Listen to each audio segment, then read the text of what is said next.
Hello and welcome to Boss Door, the final threshold beyond which games must face their final and toughest opponent, the critical gaming public. My name's Ross, and I'm here with my co-host Joey, and today we're going to be talking about Death Stranding. Now, we have to talk about what happened last month. Hidetaka Miyazaki was here, and he was going to give us the exclusive on Elden Ring, but due to a minor scheduling error that was nobody's fault, we had to gently ask him to leave the premises. Miyazaki, you gotta go. What? Get out of here. You gotta go. I 16. It took 32 hours to get here. Nobody cares how long it took you to...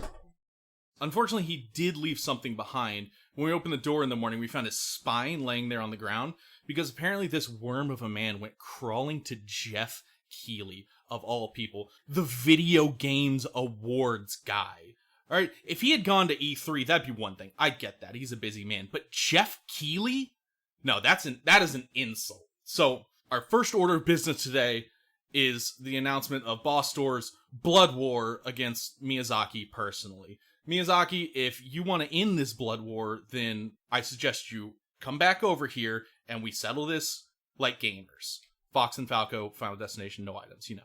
Now that we've covered our completely real and not made up feud with Hidetaka Miyazaki. It is real. It is real. We can talk about what we came here to talk about, a series of fever dreams Hideo Kojima had and turned into a video game. You just escaped a nuclear void out because you touched a baby ghost. It's just super weird and abstract. Universe was like, fuck that, and decided to sort of do a Death Stranding. You have to trust Kojima for a while. Now that we're connected, we can all help each other. If there's a road here, it will help everyone. I brought you a metaphor. The most impact any video game is ever going to have with me. So similar to Detroit Become Human, we kind of have to talk about the creator of this game first, before you actually talk about the game. Now, Kojima is mostly known for making one series, which is the Metal Gear series, which I think most people are at least somewhat familiar with. Or at least aware of. Yeah, aware of. I think a lot of people don't know what that series is about, but that's fair. I think they at least have a guessing idea what it's about, and they're wrong. I would argue most fans don't know what that series is about. And yeah, that's kind of one of the appeals of Metal Gear. Not to get on an aside about Metal Gear, but it's one of those games where at first you start playing, you're like, oh, it's like a traditional, I'm like a Tom Clancy spy game, and then like a cyborg ninja shows up, and people like come back from the dead and possess people's arms, and you're like, what the fuck is this weird nonsense? Yeah. That is something Kojima does in his games, in the sense that he makes you have to accept a lot for you to follow what the fuck he's talking about. Yeah, it can be really difficult to get into a Kojima game. Like, the Metal Gear series, I guess a little less so, because they're kind of more openly melodramatic. And this game is, but it's downplayed a lot, so you want to take it seriously, but you're like, this guy's named Die Hardman.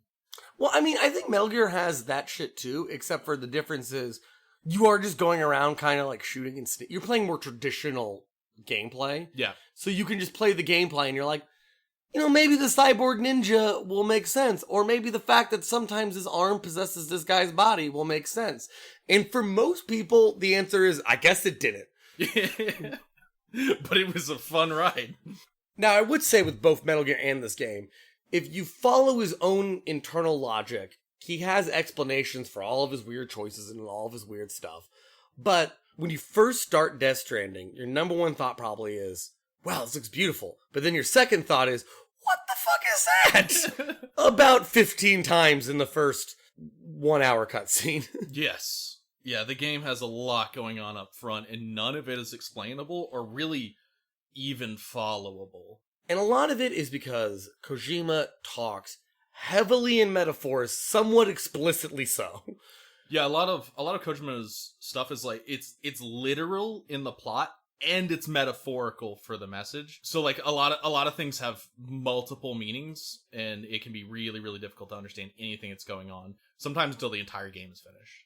Yeah, and it definitely, this game, even more so than his previous games, is really much, much, much more focused on thematic messages, kind of making your brain like go through philosophical thought experiments than you being like, well, how does this character relate to this character?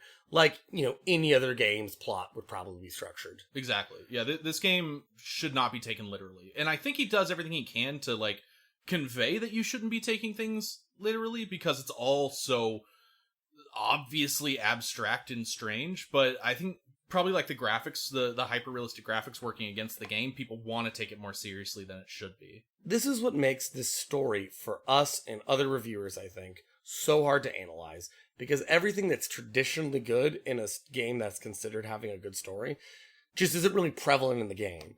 Like, all of the characters don't really talk that much to each other, and if they do, it's not really the point, and there isn't really relationships being built or anything like that.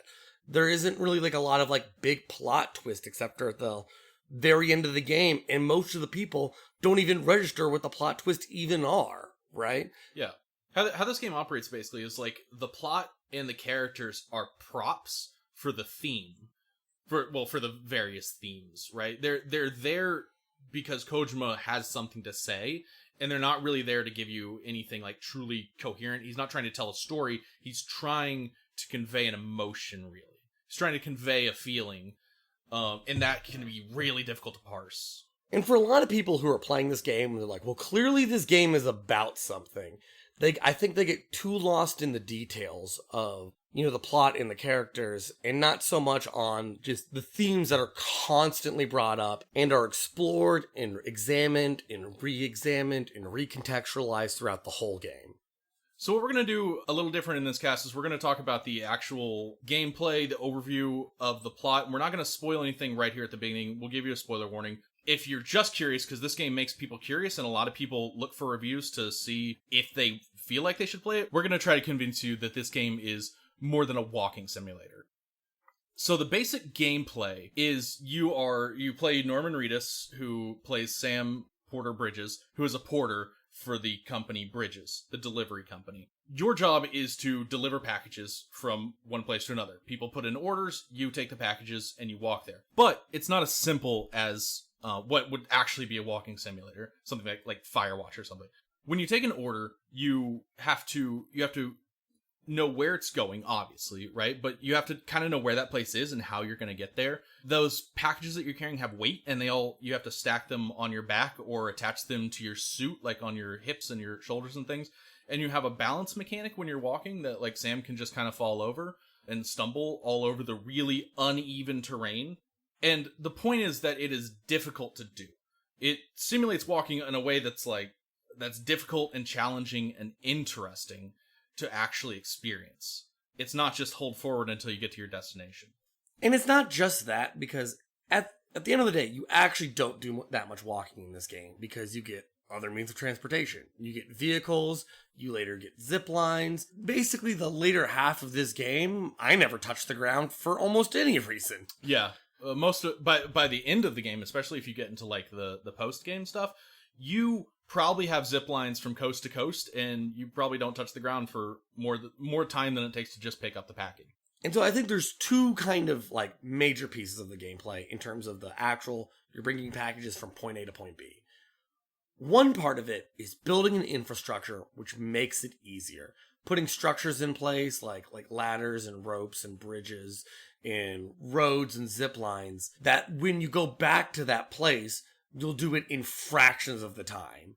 The other side of it is the first time you go to an area where there is no infrastructure. And that is usually when you're actually doing the quote-unquote walking simulator part that people complain about so much. But those are actually, in my opinion and Ross's opinion, I believe, the funnest parts of the game. Because one, usually there's some sort of, like, minor danger that isn't super hard to escape, but you at least have to plan and there's some tension. But then usually when you get out of that, they'll play a song, usually by the same band, Low Roar. And the song is always beautiful, and the camera will pan out and show you, like, the beautiful terrain.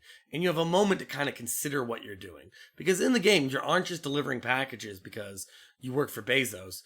You're delivering packages because you're reconnecting the world that is kind of in a post-apocalyptic state, which we'll get to why in just a little bit. Yeah, so the act of delivering a package plays into the overall theme of connection, of reconnection, of connection being almost the highest level of like human achievement, that like connection is what matters in the world. And we'll talk about all that. It's not as sappy as it sounds. But the idea is that you're the man who delivers. People need things. People in this world are highly disconnected. Everybody's living in bunkers because the apocalypse happened, and you are their only connection with the outside. Like, you deliver a package to the elder and it's a pacemaker because he's gonna die if you don't give it to him. And they don't tell you that. They just give you the package, and you show up and he's like, hey, thanks for delivering that pacemaker.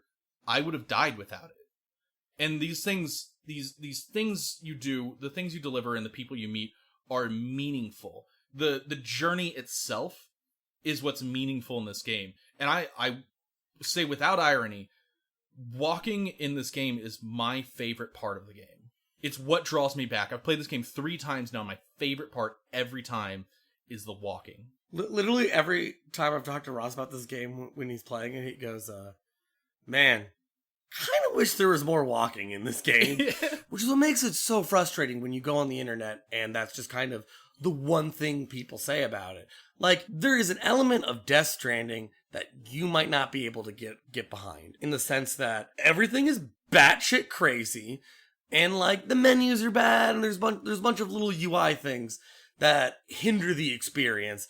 And you might just want to come home after work and play a game where you like shoot people in the face. That's fine. Yeah, you right? don't get that in this game. But what is fun in this game, and this is going to sound ridiculous, I feel like in some ways, is you deliver a package to someone, they send you an email that explains something about them and why you helped them, and then as you go back to your previous destination, you consider the words that you read, and then someone urgently asks you to deliver a pizza.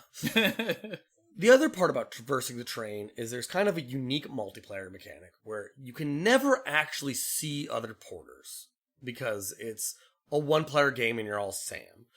But structures you build in your world will appear in other players' worlds. Not every player will get all of your structures, but there's little things that make it more likely for certain structures to appear in your world that can help you. There'll become times where you're at like a big ass mountain and you're like, oh, how do I get up there? And someone has a bunch of signs that have arrows pointing to ropes, and you can just take the ropes up that you didn't put up there yourself. And a big part of that system is the fact that you're delivering generally to what we call preppers, and they're people that are isolated in like fallout bunkers, basically. And you're dragging behind you sort of what they call the chiral network. It's sort of a super high-speed fantasy internet thing.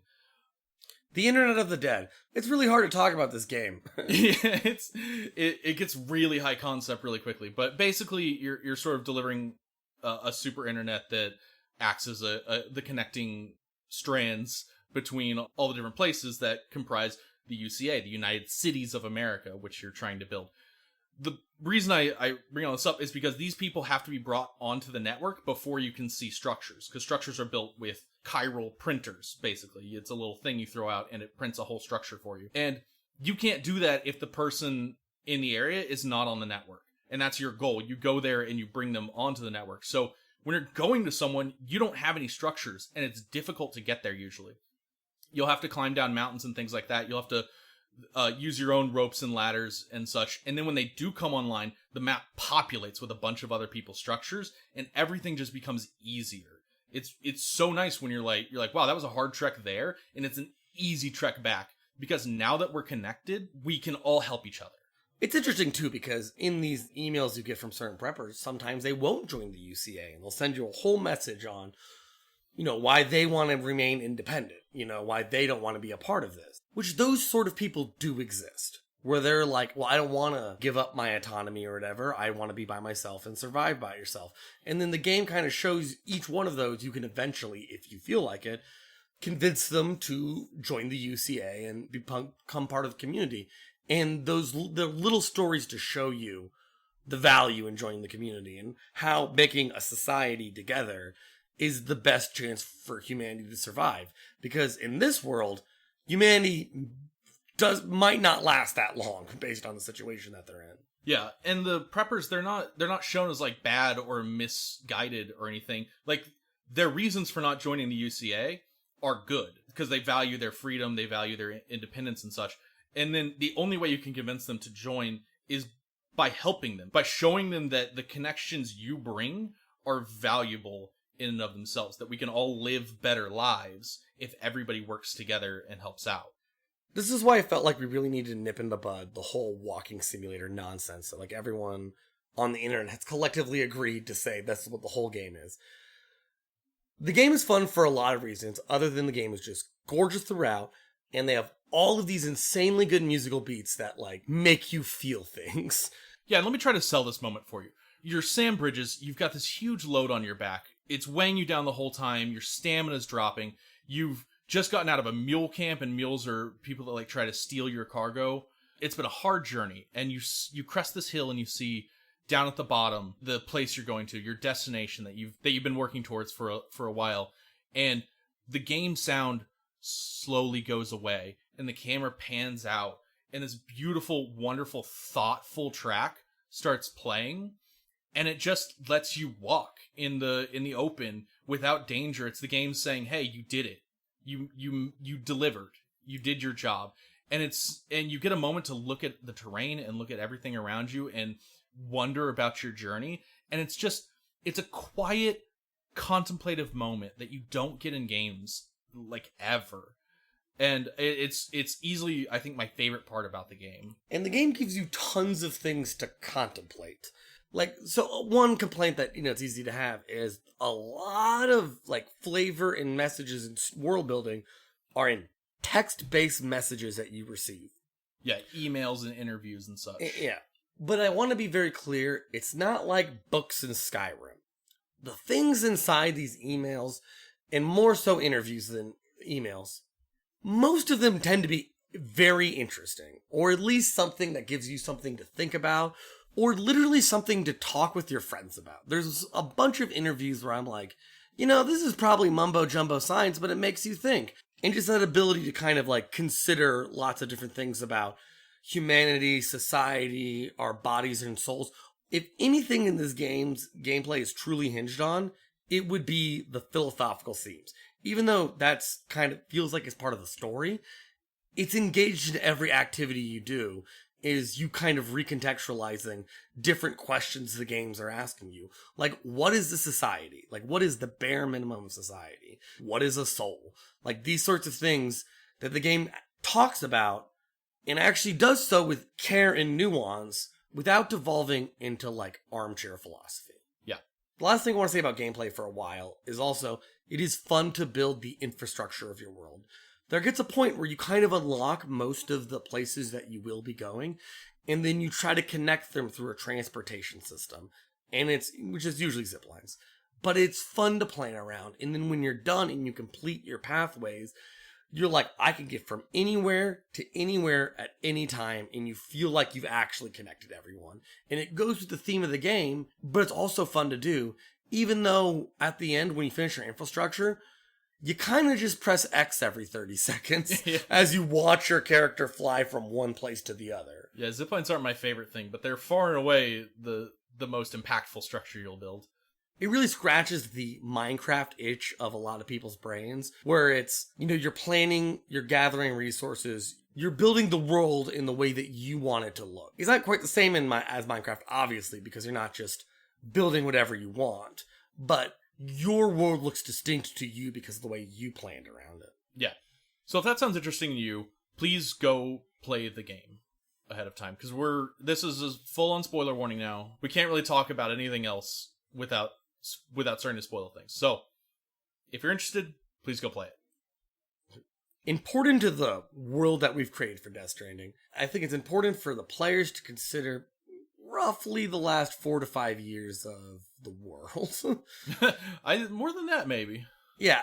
This game is built off of this sort of existential dread that we as Americans have felt, and the whole world, have felt for any number of reasons. We as Americans may have imparted that sense to the rest of the world. But the Death Stranding, which is the apocalypse that happens in this world, is equated with something like 9/11, where like the world changes and everything's not the same anymore. The ways in which we interact, both personally and globally, have to change. And Kojima couldn't even fathom like what the next that would be. Unfortunately, it came out about 6 months after the game came out, and then COVID dropped its new album. Yeah, this game is a real metaphor for COVID, but it wasn't intended that way. It was made before COVID. So at least to me, it's pretty obvious that Hideo Kojima is kind of putting down his emotions into a video game about how he just feels existing in this kind of 2 minutes to doomsday world that it feels like we live in. But a thing he chooses, which I think is interesting, is when they first talk about the Death Stranding, the thing that causes this apocalypse, it on its surface doesn't seem to be man-made. It just seems random. They say that at one point, basically, void outs, which more or less just resemble a nuclear explosion in terms of the damage it does, happens all over the world, and then ghosts show up everywhere. And now we're in this society. Yeah. Now, everybody in the world is scattered into bunkers. Cities are maybe like 40,000 people. Like, that's a big city at this point, and they're all living underground in basically fallout shelters. Because if you go outside, the rain makes you age, and there are ghosts everywhere that will take you and destroy your soul. And create a nuclear explosion. And bomb the entire area around you. And the point, like, that sounds like sci-fi nonsense, and in a literal sense it is, but in the metaphorical sense, it's very interesting. The outside world is hostile, and everyone has become fully disconnected from everybody else. You, as Sam Porter Bridges, need to go out there and brave the dangerous wilds to reconnect America. And again, this goes with one of the first things we said is you have to trust Kojima for a while. Because the game starts and you see it's raining and then birds are just dying. And then you see the ghosts are invisible to everyone. So you just see handprints forming on the floor as they crawl over to Sam in the first cutscene. And if you're the average person, you're like, what the fuck is this? Yeah, it doesn't mean anything. It's like a teleporting woman that shows up and it's just nonsense. It's evocative. You're like, I'm kind of in. Yeah, but it looks sweet. It's interesting. You're like, I don't know where it's going, and I think I'll know soon. Yeah, that would be an incorrect assumption, but you'll know at some point. Yeah, but this weird teleporting French lady is holding like a floating tardigrade, and she goes, "A cryptobiote a day keeps the time fall away," and then she eats this nasty bug, and you're like, I don't know what's happening. Do you really think me or your audience knows what a tardigrade is? Sorry, I expect better. I want to know what a tardigrade is. Please tell me what a tardigrade is. They're cryptobiotes. They can't see cryptobiotes.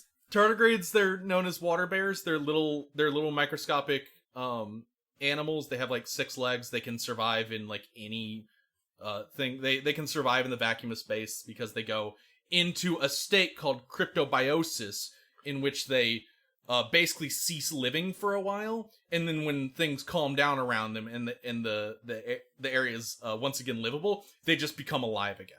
That's very interesting with the themes of the game, and I wish you ever mentioned that to me. Oh, sorry, I thought it was obvious. You can't see my shit-eating grin. Yeah, Jesus Christ.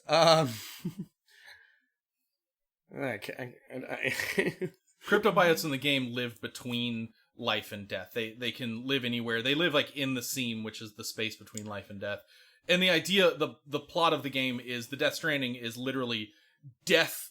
The world of death has collided with the world of life, and everything is jumbled up in the middle. Yeah. Like, everyone in this world knows what the afterlife is. It just happens to be a beach. Which, again, is another Kojima thing. You're just like, okay, when you die, you just go to a beach. Later, you kind of figure out the beach is just a lobby for the actual death place that you don't actually see. Yeah. But whenever people die, they just wake up on a beach, which is super weird. Yeah, it's weird, like, knowing there's an afterlife. And it's kind of interesting, not to go too much into this because obvious reasons, but, like, there seems to be no religion in this world because they kind of understand what the afterlife is. Yeah, all gods kind of die when the apocalypse happens.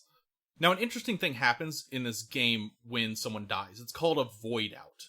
And the technical explanation in the game is that your matter is colliding with the antimatter of what they call the BT, stands for beached things. So when you're grabbed by a ghost, they make you fight sort of a mini-boss, and it's this Lovecraftian horror from the death realm.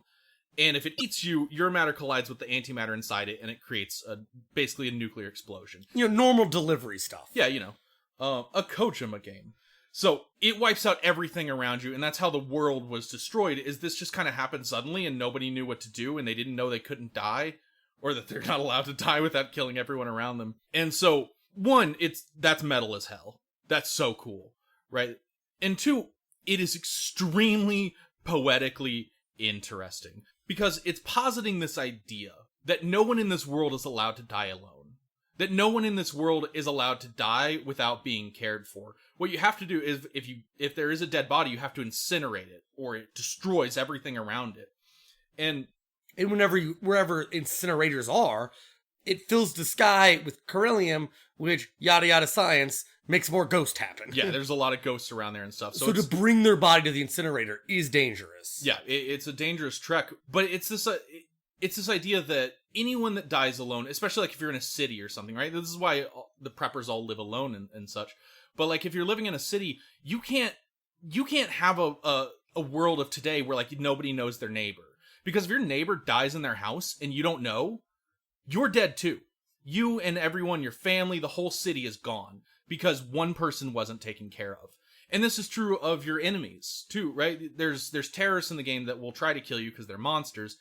But you can't kill them back. Because if you kill them back, they represent an existential threat to everything and everyone around them now. Even your enemies, you have to take their bodies and have them incinerated.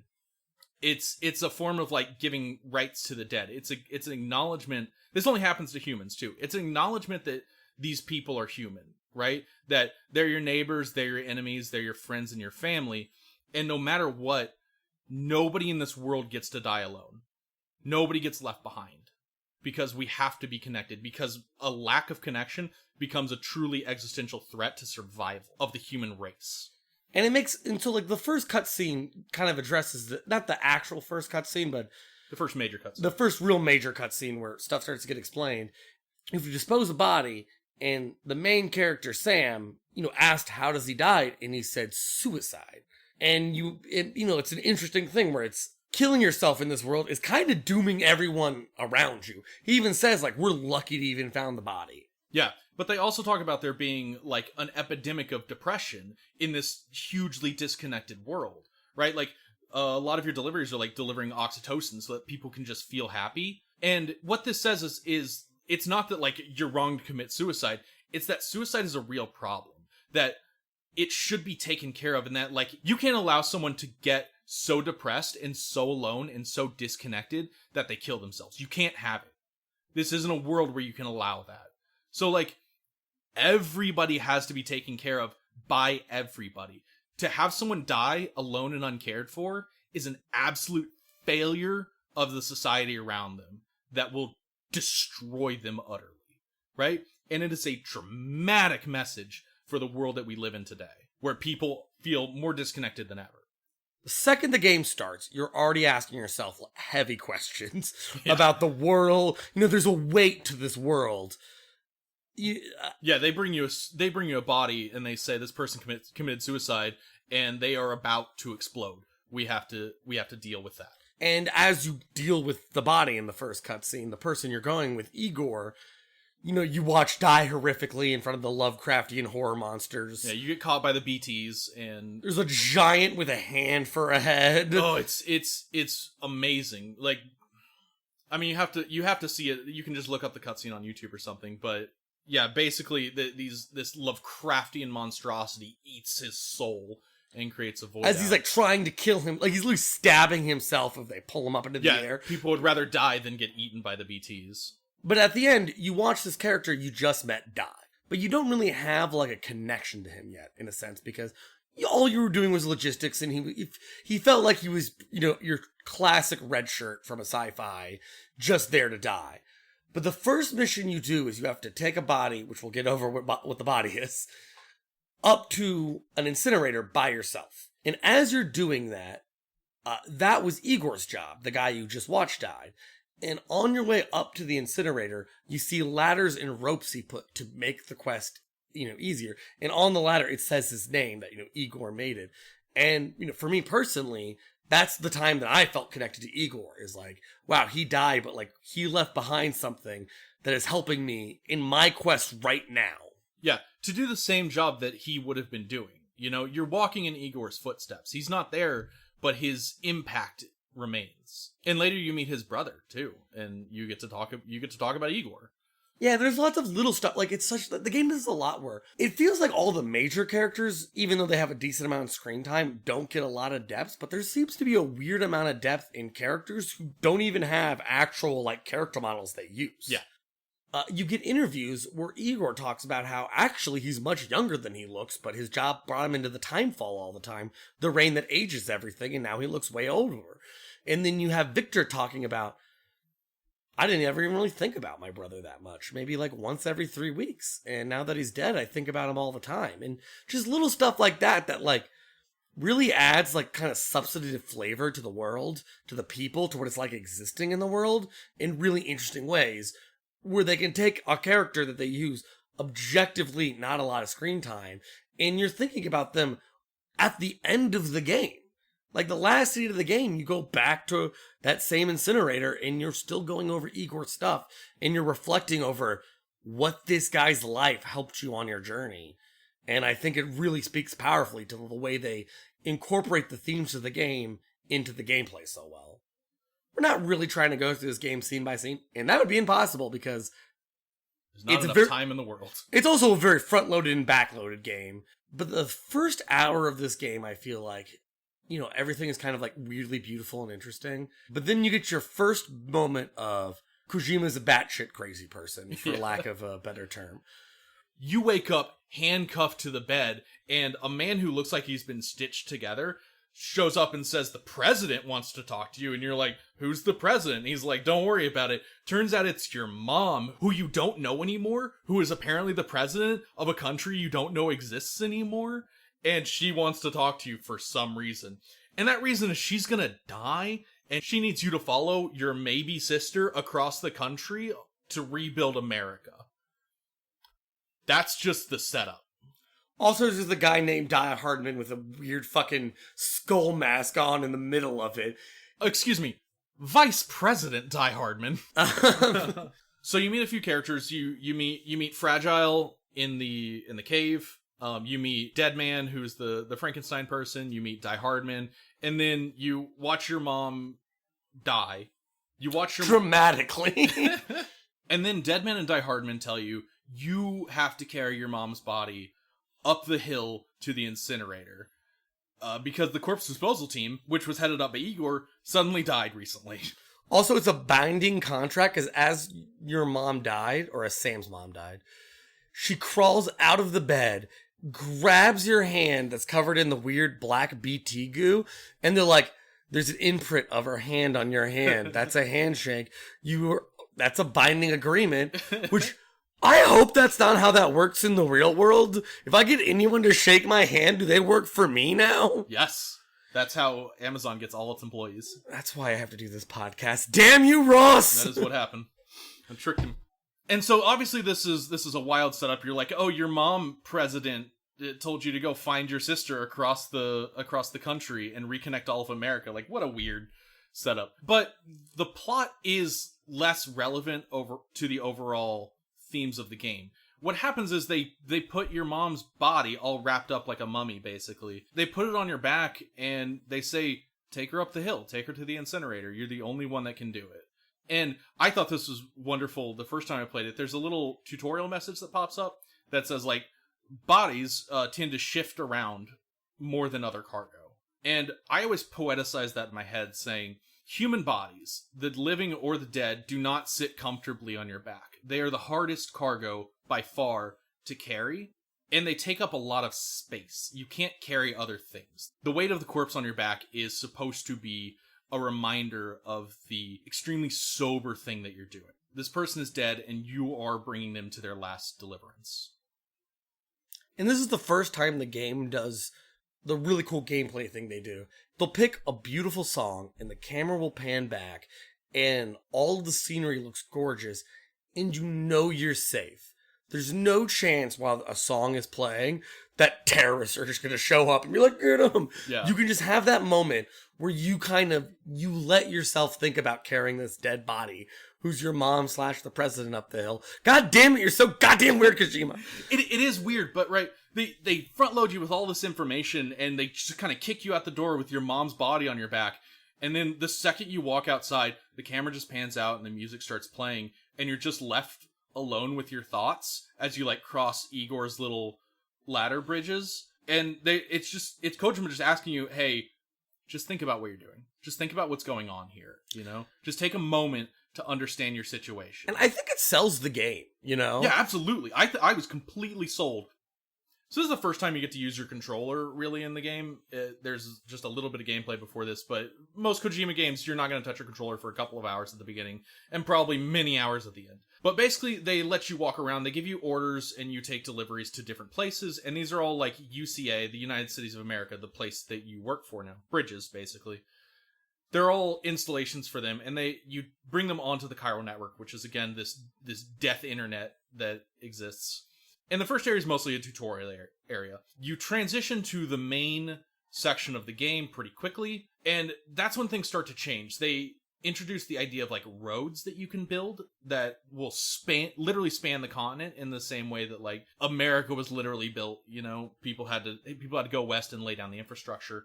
And they tell you, go meet with these preppers, these individual people that we need to bring onto the Chiral network so that we can expand it westward. And they all have different reasons. It's the elder, the engineer, and the craftsman. Everybody's kind of named for their job. And my job's being owned. Yeah. But they all have different reasons that they will or won't join you. The craftsman won't join you at all. He says, no, I don't want any part of the UCA.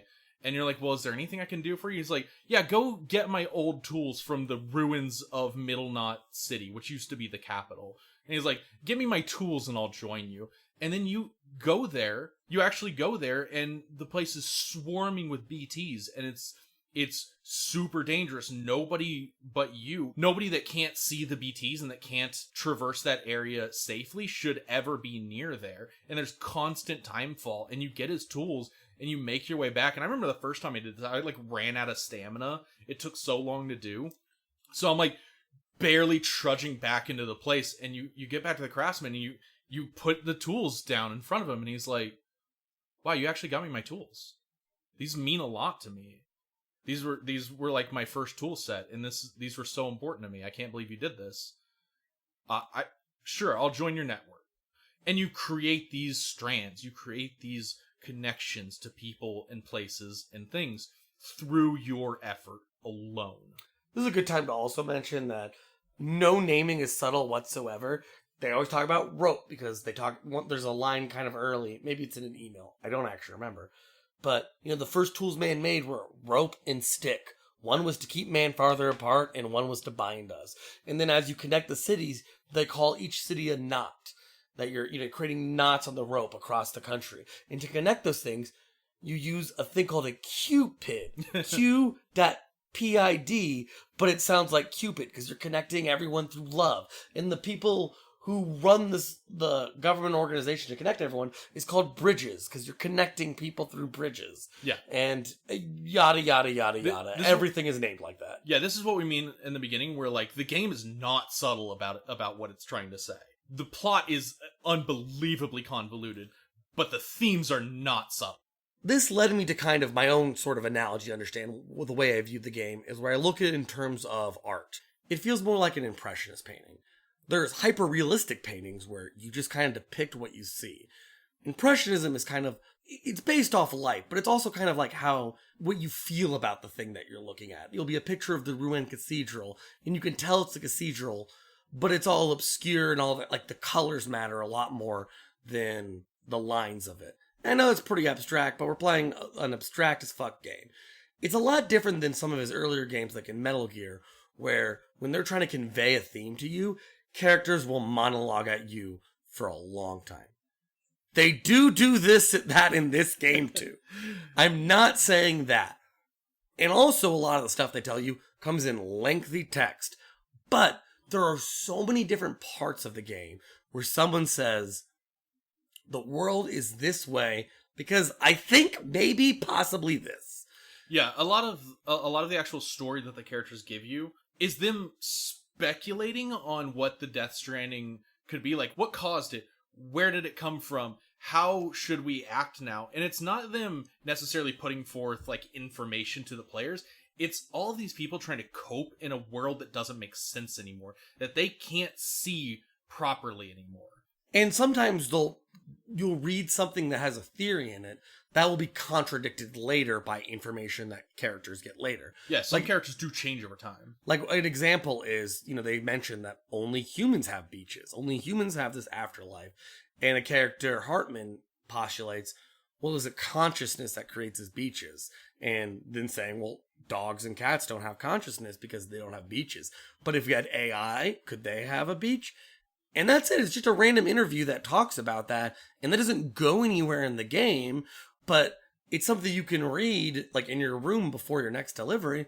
And then on your next delivery, you might just think about that the whole time. And there's a lot to think about there. There's more thoughts about AI in this game than Detroit Become Human.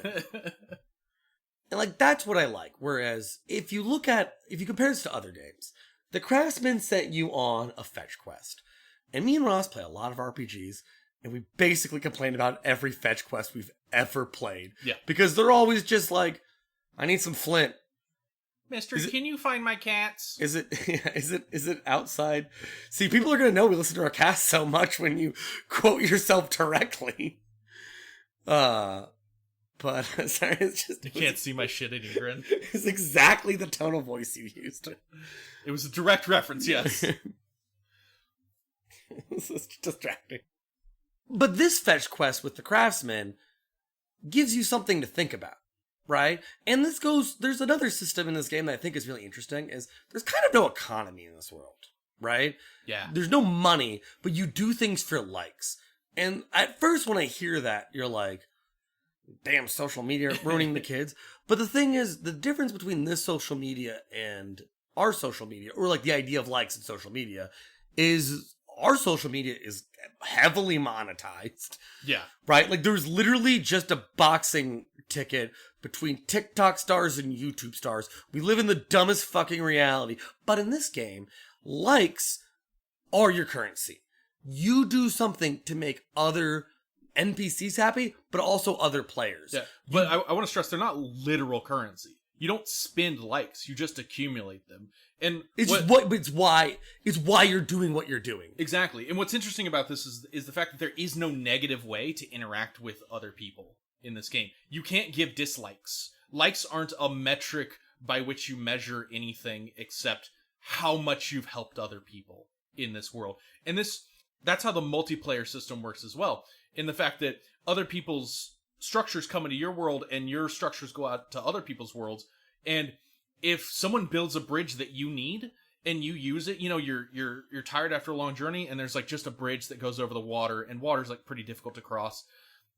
You'll probably give that person's bridge some likes, just because like, hey, thanks, you built a bridge that I couldn't have built, and you helped me. And you're the most interaction you have with other players.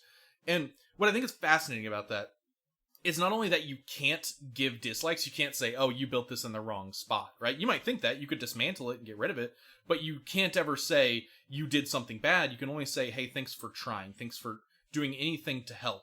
Because the way this system works is it's completely anonymous, which feels weird in a game that's like about connection. But if you think about it, like, has their gamer tag.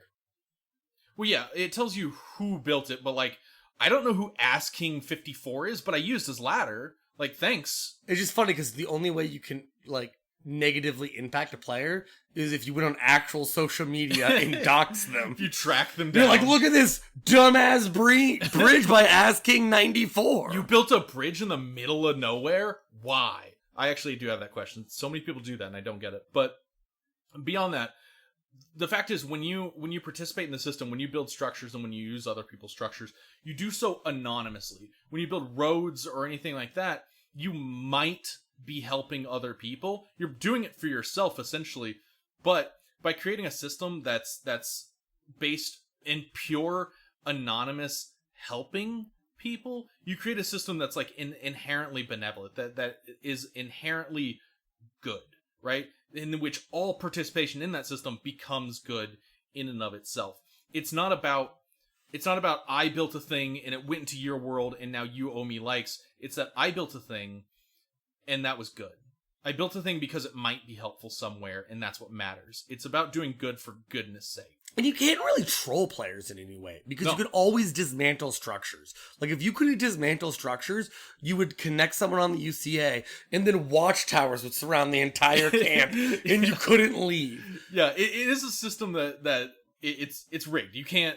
It will always work the way it's supposed to work. There's no, like, Minecraft where you, like, open a door and lava pulls up and kills you. Yeah, exactly.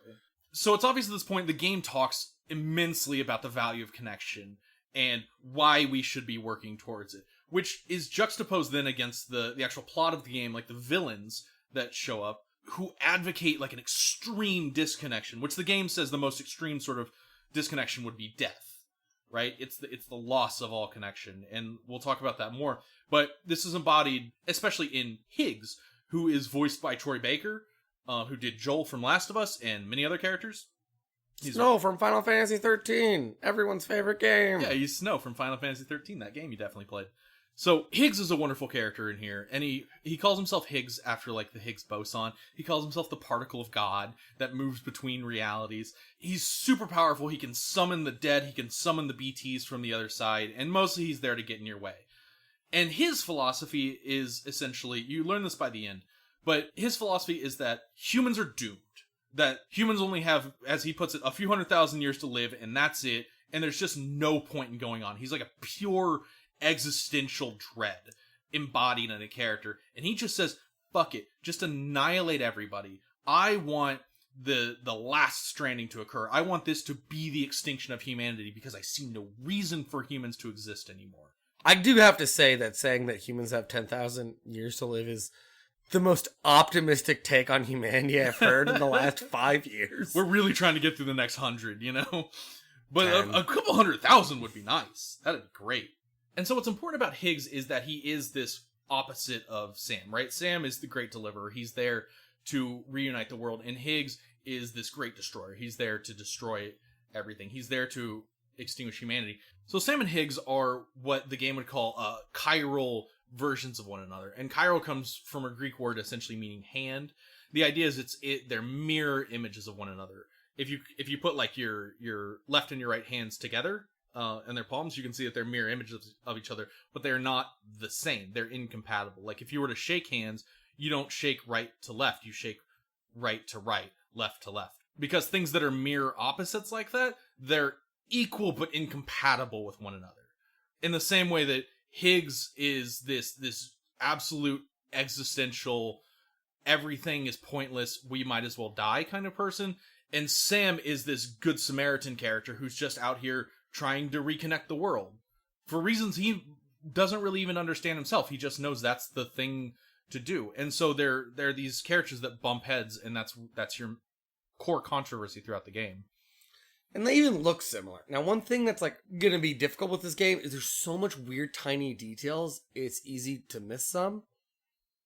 Sam has a baby strapped to his chest. I can't believe we have not mentioned yet. We took that for granted, I think.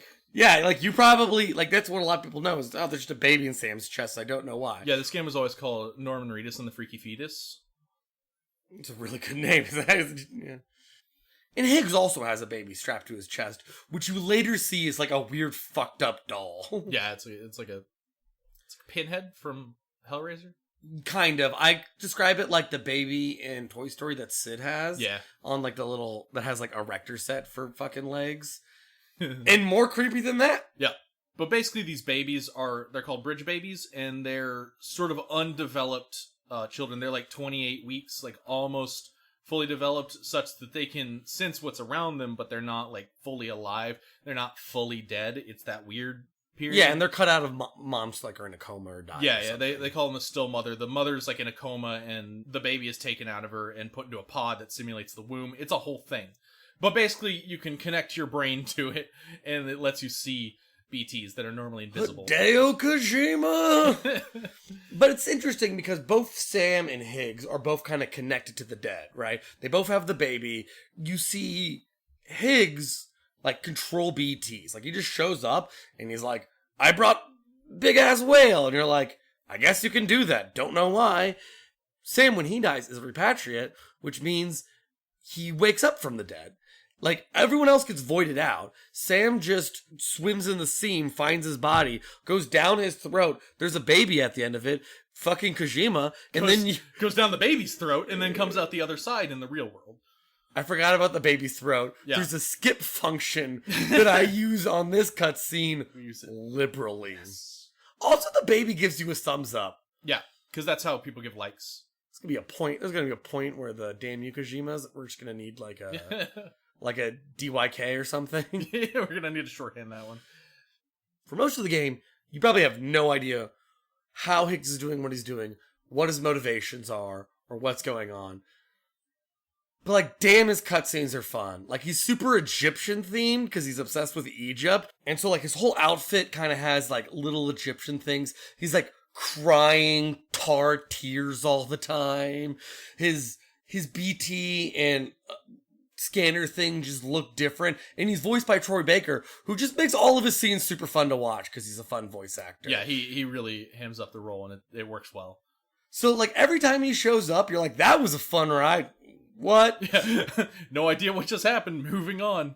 So there are a lot of other characters that kind of have, like, all the chapters are named after characters. Yeah. And so maybe we can just go through a couple real quick. Yeah, so one of the biggest characters in the game, but weirdly with the least impact, I think, on the entire plot is Fragile. At the beginning of the game, Sam he has what's called aphophosphobia, where he's afraid of touching other people. And it doesn't come across much, but Sam's arc is learning to trust people and learning to get over that fear of connection. And Fragile kind of helps him along on that. She follows a similar arc where she was fucked over by Higgs a long time ago. She runs like a competing delivery company, and then Higgs went rogue and had her blow up a city, basically. It's a whole thing. But Fragile... That was the whole thing. Yeah, that was the whole thing. But Fragile serves just to help get Sam along on that journey, on his arc, but so do a bunch of other characters, like Deadman. Him and Sam get like a real bromance going for the whole thing. Hartman gets him to open up later.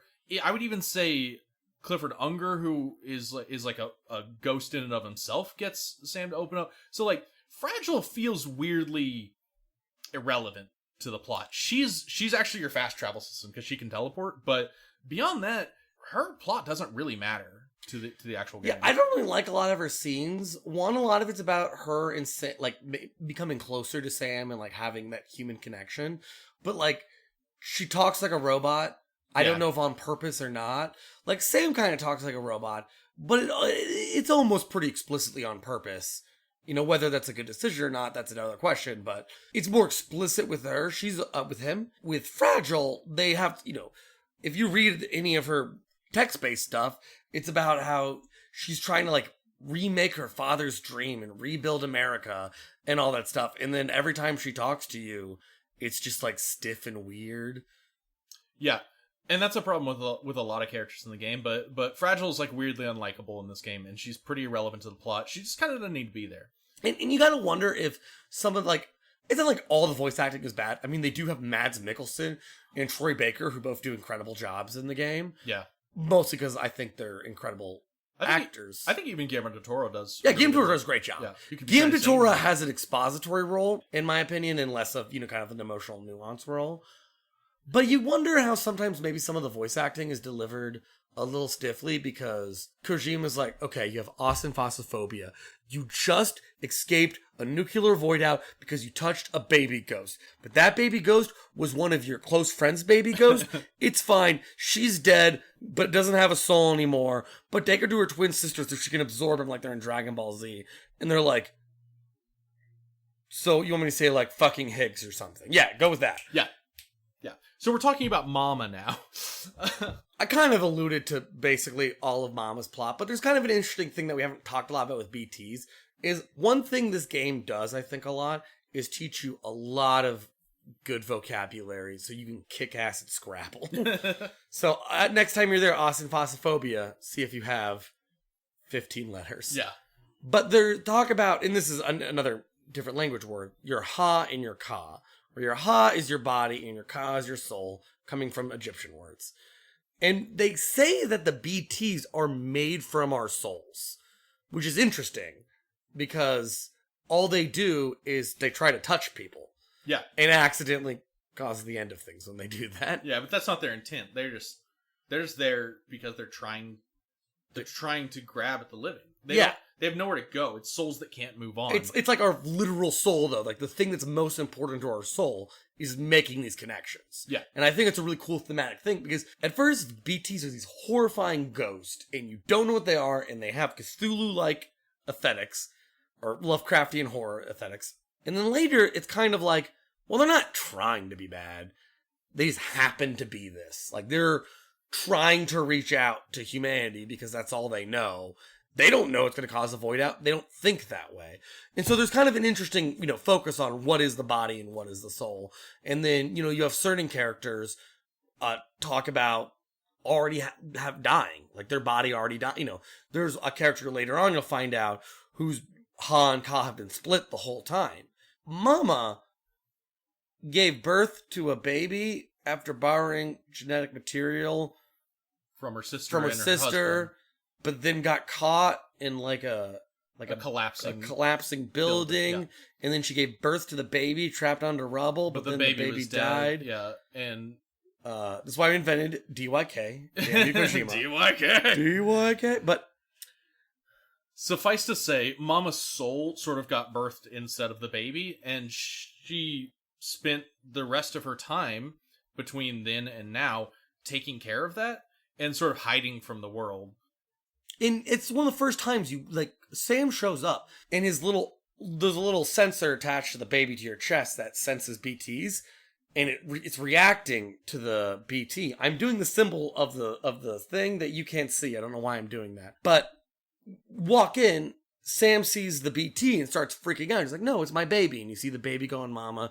She rocks the baby, and she's like, that's why I can't leave here. And it's the first time the BTs are kind of put into a context of no, Mama cares and loves her this BT. It's not just an inherently evil thing. Yeah, it's not just a monster that wants to drag you away. And this one doesn't act that way. So it's kind of a special BT, but at the same time, it recontextualizes it and says, no, these are just the souls of people, and all they want is connection. And because Mama has this natural connection to it, she's still attached to it through this ghostly umbilical cord, it doesn't reach out for anybody else. It's not searching for the connection that it doesn't have because it has one, right? And eventually you find out that because Mama is connected to the BT, which is the BTs represent essentially the world of death. Because she's so connected to the world of death, it disconnects her from the rest of life. In this case, from her sister, her twin sister, that they used to be so close, they literally had telepathic abilities. Magic twin powers. Yeah, they had magic twin powers. And so you go and talk to her sister, and her sister tells you she doesn't want anything to do with you because reasons, right? Because she's mad at Mama. And you go back and talk to Mama, and Mama's like, well, I guess it's time for me to reconnect with the living, essentially. And she gives you a thing that lets you cut these ghostly umbilical cords that all BTs have. And you cut her baby away, and you see it get taken basically to the afterlife. But it also kills Mama. And you have to also carry her body across the entire map. And as you're doing it, she's like, Sam, do you remember your own birth? It's just super weird and abstract. But there's a lot of the stuff in this game, it has good and bad parts. There's a part where they basically make you abort this ghost baby, which again, when you say out loud, sounds batshit crazy, and it is batshit crazy, but it makes you think and reflect on things. But also, another part of it is carrying her body as it's dying, but not quite dead, as she talks about feeling her own birth to her twin sister, who then is like, I'm her now. Yeah, they literally absorb, her sister literally absorbs her soul, and they become the same person. But they don't become a new person. It's just both of them living in the same body. It's very weird. But she talks about how she remembers her own birth, and you're like, that's really weird. But later you talk to Dead Man, who is literally a Frankenstein. He's like, I was grown in a lab, from a test tube, and when I fully developed, a lot of my organs didn't work, so they harvested organs from dead people and put them in me, and now my body is this Frankensteinian amalgam of dead people. And he says, because I wasn't born like a normal person, I didn't have any connection I didn't have any human connection through my mother. You know, the umbilical cord is a really symbolic symbol here. He says, because I was not born with that connection, I don't have a soul. And I don't have a beach, therefore. Yeah, Deadman says, I don't have a soul, I don't have a beach. I'm literally like the Walking Dead. And so, with Norman Reedus. Yeah, the Walking Dead, oh my god. That was not intentional. And so, when Mama says she remembers her own birth, she's trying, in the worst way possible, to convey that she does have this connection to the world, and that she's kind of remembering that. And you bring her to her sister Lochna, and then they merge entities, and then they kind of leave the game because they're not useful anymore. And so, yeah, it's like every time you carry a body is like pretty interesting and pretty impactful. I feel like they do like good stuff with it, but also like looking online, there's like a number of people who just put Mama in the back of their pickup truck and just drove her to Mountain Knot City. And then all I can think about is her just in the pickup bed, being like, "Snake, do you remember your own birth? I meant Sam. I'm sorry, I always get you too confused." To relate what we kind of said at the top of the podcast, the game is divided up in these chapters focused on characters that are really just kind of like philosophical metaphors for things they want you to explore. Like, you have this whole chapter with, Mama and her BT, but it just makes you recontextualize BTs and bodies and souls. I feel like the game isn't necessarily trying to make you feel super connected to Mama. It's to give you something for your brain to chew on as you go throughout the story. And I think the game kind of needs that, because for a while, Sam is not, and really for most of the whole game, not really a character. He just kind of is there to be monologued at and kind of be a proxy for the audience for a lot of it. But kind of while you're going through these stories, you see some major changes in Sam. When you get the baby at the beginning, your bridge baby, Deadman makes it very clear that it's supposed to be a tool, like to use to find BTs. Yeah, he says this thing is not alive, it is a tool for use. And basically says, don't get attached to it. Yeah. To Sam. And then somewhere in the middle of that, I don't know the exact scene when, it just kind of happens, he names the baby Lou, the BB Lou. Yeah, it happens between scenes. He just starts saying it. Yeah, and I just kind of notice while I'm playing, because the baby will start crying through the speaker in your controller, which the first time I play this game, it's cool, it's kind of creepy, and it feels like, but after playing this game, especially for a review, when you've played it before, it's so annoying that I can mute everything but my controller. Yeah, I've played this game 3 times now, and the first playthrough, I was pretty pumped on Lou. I was like, this is a cool mechanic. He cries through your controller, and it's always something you got to think about. And you have to look down. You have to rock the controller to rock the baby, and so he stops crying.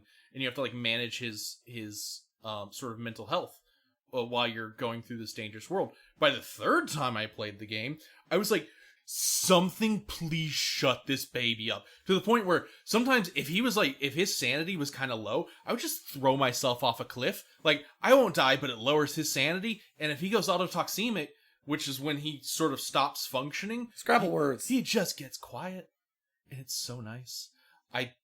The baby through the controller that you can't mute is not a great look. It's interesting mechanic, but this game doesn't have nearly enough accessibility options. Like, you shouldn't have that. People, if you're playing with a roommate, they're not going to let you play this game because your controller's always crying like a baby. Yeah, I can't imagine. There's so many people who are like, "Yeah, I'll play that game anymore." I can't imagine. Yeah. We're like dogs freaking out and shit like that. Yeah, because that's a visceral sound that we as humans react to. A baby crying is something we kind of always listen to. We can't tune it out because it's in our brains, And so making that just a sound that happens all the time that you can't mute, that's bad design.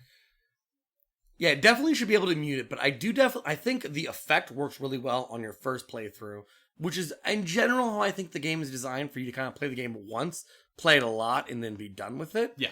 Because one thing I thought, I kind of comparing it to what we talked about in our previous cast with mimetic controls, is this game actually has those. So when the baby freaks out, it says, you can look down at your little pod and unplug it, and then it says, shake the controller to relax it. So I would just move my wrist back and forth, which is literally what it looks like when you shake a baby, and it never worked. It only was until I literally put the controller in my arm and cradled it like an actual baby, I figured out how to put the baby to sleep. And like, that's weird, but like, it was interesting. And like, the baby's like attached to you by like a cord, and every time you unplug it, he like pulls up this little pipe full of fluid and picks up the baby. So whenever I had to rock the baby, I would have to like unplug my controller from it being charged and put it in my hand and stop playing for a second to take care of the crying baby that is my controller. And like, that's really cool. That's a really cool design. Yeah. In similar, there's lots of little things in the game. Like, we're talking about in the packages where they shift or the bodies, you have to hold the trigger buttons. And when you hold the trigger buttons, Sam grabs the straps on his shoulders to keep it straight. So sometimes, like while I'm playing, I'd be like, I want to drink a beer while I'm playing. But I literally, if I let go, he starts to fall over to the left or the right. It felt like I had like, no, it's my job. Yeah. I gotta finish my job. This Yeah. is what I'm here to do. If you want to do something else, you've got to stop what you're doing. And that's interesting, right? Because it's really immersive, the way that you interact with like Lou and your packages and things like that. It's part of the reason I love walking, you know? Yeah. And so like the rest stops, I feel like in the game feel better, and they feel more like, that's where I feel like we were kind of having this argument before the cast a little bit, where it's like Sam isn't a silent protagonist, but I think Sam kind of functions as a silent protagonist for a while, because what your actions are doing kind of define his character when he is essentially not really a part of any of the cutscenes at any point. Yeah, and I take a more strict definition of a silent protagonist. Silent protagonist, generally speaking, exists in games so that you can put your own personality onto him. It's characters where a lot of times, like, you choose the dialogues, or they just say nothing and everybody else just says stuff for you. In this game, you don't have choices or anything. You can, I think, empathize with Sam, but you cannot put your own personality into Sam. He is his own person, even though his person is like pretty bland. Yeah, I just think there's a little bit of like the way you treat your baby, you know? I, for example, am like a loving and caring parent who like rocks the baby to sleep. Ross would purposely hurt the baby and keep him hurt so it would stop talking. To be fair, I played this game 3 times, making that like my 3rd child, and you care less over time. And that's yeah, just true. Over time, the game turns you into Hicks. I was real good to my first baby. I would stop in the middle of BT fields, like danger all around because my baby's crying, and I just sitting there rocking my controller, just trying to keep my baby happy. I played the harmonica for it. Okay, you got me beat. I wanted to like keep one-upping. Like, I think the gameplay only works as if you take it seriously. Like, if you have to follow what the game wants you to believe. You have to care about your baby for the game to work. Yeah, but I also have like some legitimate issues with the gameplay, and there's some of it is really, really good. But one, this game is pretty easy, even on hard mode. It's not hard. When you get caught by the BTs, they drag you into like a boss arena, and you have to fight a big boss monster.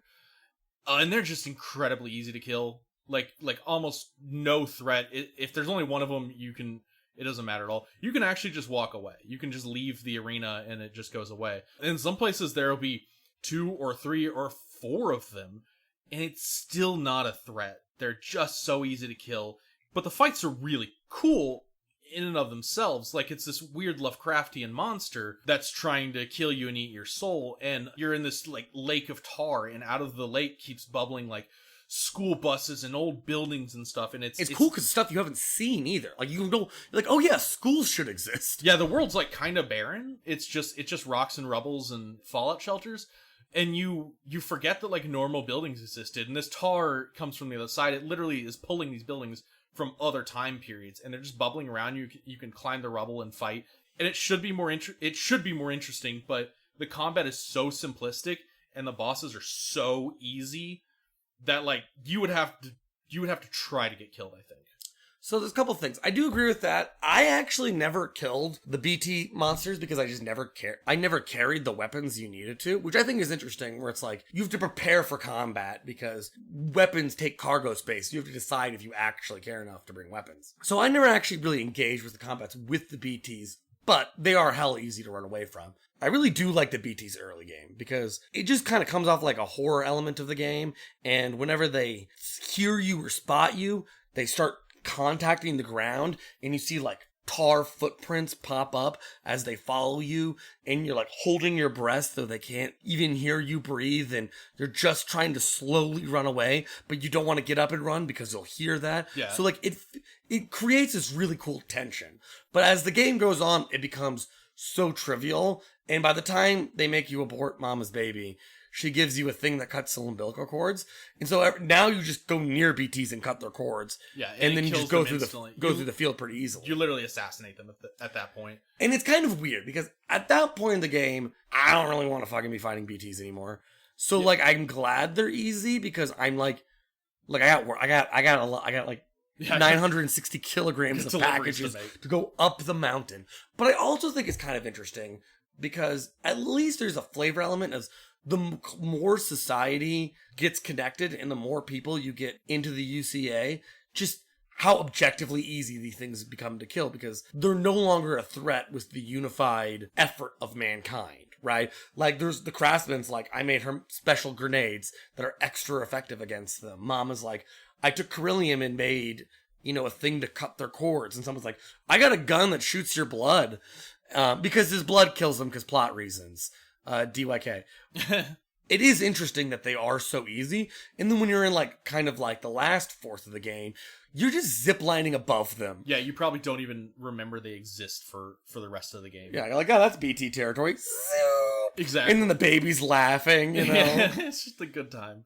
So like a lot of this game, the BTs are pretty easy, but they're thematically interesting. They're there because they have a message to send. But I also contrast them with my favorite part of the game, as I said before, is walking. And eventually you get into the mountain area, and the mountains are covered in snow, but it's not normal snow, it's timefall snow. It's literally like crystallized time, and it sits on your packages and erodes them quicker, and it is more difficult to trudge through. You get some robot legs that like help you stay upright and help you go through a little faster, but it's a long trudge, and they keep making you get all these like further and further preppers that are in more dangerous areas. And yes, you have zip lines, but you can't establish those until you get the preppers online. And a couple of missions have snowstorms, like blizzards that pop up. Whiteouts, they call them. Whiteouts. And this was actually like one of my favorite moments in the game every time I play it, because I love the walking. I love the challenge of covering the distance, of getting through the mountains, of getting through all the areas, and with my packages intact. And so your packages are in containers, and the containers have like a health bar, and the package itself has a health bar. You can repair the containers, but you can't repair the package inside once it's taken damage. So I get my favorite item in the game, which is a floating carrier. You attach to yourself with a little string, and it just hovers above the ground behind you and carries packages for you. Or it could be a skateboard. Game's sweet. It could also be a skateboard. But my favorite part of the game is you're high up in the mountains, all alone, far from anyone that could help, and it's just you with packages on your back with your little floating carrier behind you, like your ever-present companion, the floating carrier. And a blizzard comes up, and I go into my map, and I have to mark a route using my map, a thing you can do. So I mark a route that I think will take me to where I'm supposed to go, and the blizzard's so thick that I can't really see anything in front of me. It's just a couple of feet, and all I can see is like the little route that I've marked, and all I have is all my packages on the floating carrier. And every few steps I'll turn around and spray it all with container repair spray, because their cargo condition is just plummeting constantly because of how much timefall there is. And I just slowly trudge through the mountains doing this little thing, and it's for reasons I don't understand. I don't know what I'm delivering.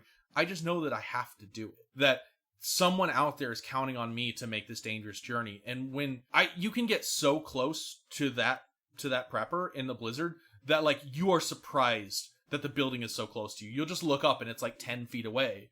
And there's this moment of like, I made it. My packages are alive. I'm alive. I made it. And now I can connect to these people. And you connect them, and the blizzard goes away, and stuff pops up on your map. You get structures and stuff. And it just feels like you have accomplished some monumental task. And really all you did was walk. All you did was deliver. I think it's kind of cool because I'm almost 95% sure that prepper is the spiritualist. It might be.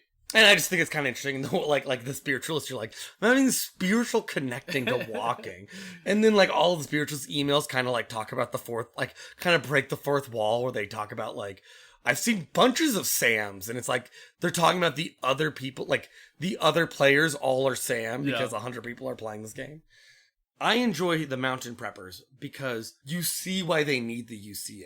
For example, the spiritualist has a sister known as the cosplayer who's like could not be further from her. Yeah. Who also, when you get there, lives with Conan O'Brien because this game is fucking weird. Because Kojima has a lot of friends, and he likes to put them in his games. I don't know how I became friends with Conan. He is, though. And so there's a lot of deliveries between those two, and like I like to do them even though they're like kind of like the most annoying ones to do, because that's the only way that they can connect with each other. Or there's the mountaineer near the spiritualist who's like raising a kid, and like a lot of his deliveries, or their deliveries, it's a man and a wife, are like bring baby milk, and it's fragile.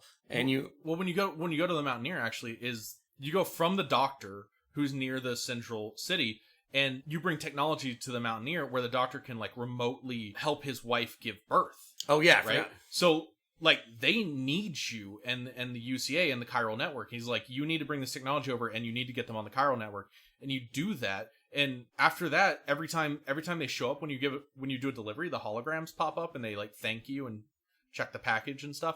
After that, every time you go there, it's just the two of them, and they're holding a baby because you help successfully bring a life into the world.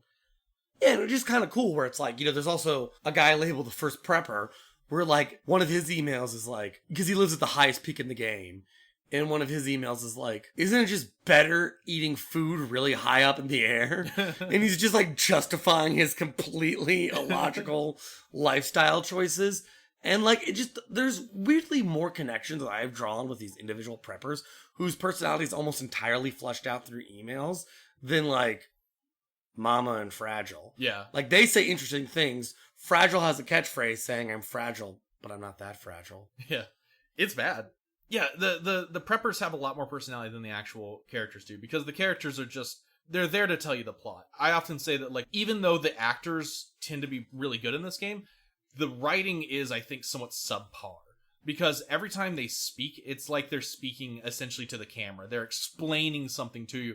And Norman Reedus, I don't think was a good choice for Sam. Not because Norman is bad, but because his sort of deadpan delivery of everything and the way he doesn't react to things. Like, Sam doesn't react to things when weird stuff happens. He just accepts that weird stuff happens and moves on. And combine that with, like, Norman Reedus' really low-key acting, it creates a character that doesn't seem to care about anything that's happening around them. And that's sort of the point. Yeah, I a little bit disagree, because I do think that's a lot of the point, right? Where it's people, like, it's kind, I think there's some kind of conversation about, like, people who feel soulless even without losing the BT, where they just live their life going through the motions. They're just out there surviving, right? But then you meet characters like the Mountaineer who, like, have a purpose for living because they're taking care of a family, right? There's a bunch of times where Sam says, I don't know why why we're rebuilding, Yeah. It was like this before. What do you think is going to make it better? The only reason he's doing what he's doing is because the actual worst character in the game, Amelie, is just like, I'm out west, come get me. And then every time fucking Norman Reedus takes a nap, he wakes up literally naked on a beach, and half the time Amelie's like, Sam, just kidding, I'm getting murdered, or I'm really a skeleton, or a new guy, and then it just wakes up and the game keeps going. I don't know how to explain what I'm saying because none of it means anything. Amelie comes up in like a lot of nightmares and stuff like that, but she keeps showing up just to be like, there's Nebula's plot ahead of you, and you're like, I know, and she's like, well, that's all I'm gonna tell you for now. And Sam's like, you're the only person I remember in my previous life, which somehow includes my mother. Yeah, but what I meant with Norman Reedus and with Sam in general is that, like, it's like he doesn't have anything to say. So, like, when Mama and Lochna merge into one entity, they'll be like, Mama, is that you? And they're like, it's Mama and Lochna. We're one in the same now, Sam. And he's just like, cool. I mean, that is how we, the audience. But no, but he doesn't even say that. He literally doesn't react, right? I'm adding more to the performance than there is. It's just accept that and move on. And everyone does that shit, right? Like, they just say the most outlandish thing possible with no reaction from the main character. And that's partly Norman Reedus, that's partly Kojima. It's just he's not well written, I don't think. Yeah, maybe he's just like, in a world where overnight we found out like what the afterlife is, everyone just accepts things a lot more readily. Yeah. She's like, actually, I am Frankenstein's. Yeah, but right. he also seems like he doesn't know anything about the world. Yeah. You know? It's like he keeps learning these new things, and we, the audience, are like, what the fuck was that? You know, at least have like, what was that all about? He just doesn't. You also forgot the way more egregious Norman Reedus Lochner moment, where when he first meets Lochner, Mama's twin, it's like, hey, I'm blah, blah, blah. And he's like, okay, Mama, I know it's you. And it's like, no, I'm a different person. And he's like, okay, Mom. And like, it goes on for like too long. Yeah, it's where he's like, but you have her face. Yeah, you look the same. And then they tell you that they're twins, and yet you gotta be like, you couldn't have told me that before I came up here? Like, they're like, oh yeah, that's Lochner, Mama's twin. They work together to make the Cupid, and also they're feuding. I didn't tell you this before you went up there, and now you gotta trek your ass all the way back to Mama, and then get Mama, and then trek your ass back up to Lochner in the mountains. You gotta do this journey like 3 times, just because they didn't bother communicating in any way. Yeah, because someone can't pick up a damn cell phone. Exactly. You know, it's just frustrating how all that comes about. And part of Sam being so unemotional and having the Außenfassen phobia and not connecting to people, it does make the scenes where he does connect to people stand out a little bit more, in my opinion. Yeah. So a good example is when you meet Hartman, who I think is both of our favorite character, because everything in this game is batshit crazy. He lost his family on the beach, and he was there for 23 minutes? He was dead for 21 minutes. 21 minutes. And so every 21 minutes, he stops his heart, hangs out on the beach for 3 minutes, and then restarts his heart with a defibrillator attached to his chest, and just does that in every 21-minute cycle, or 24-minute cycle, really, in his entire life. Yeah, he's done it for like 16 years, something like that. Yeah, he gives you a bunch of hard numbers. Yeah, it's a lot. So yeah, he basically kills himself over and over again. And he has a special power that he can go to other people's beaches. So he says he's searching the beaches for his family, right? But it's what's interesting about him is it's not because he wants to like get them back. He's not entertaining some fantasy where he can like raise the dead if he finds them.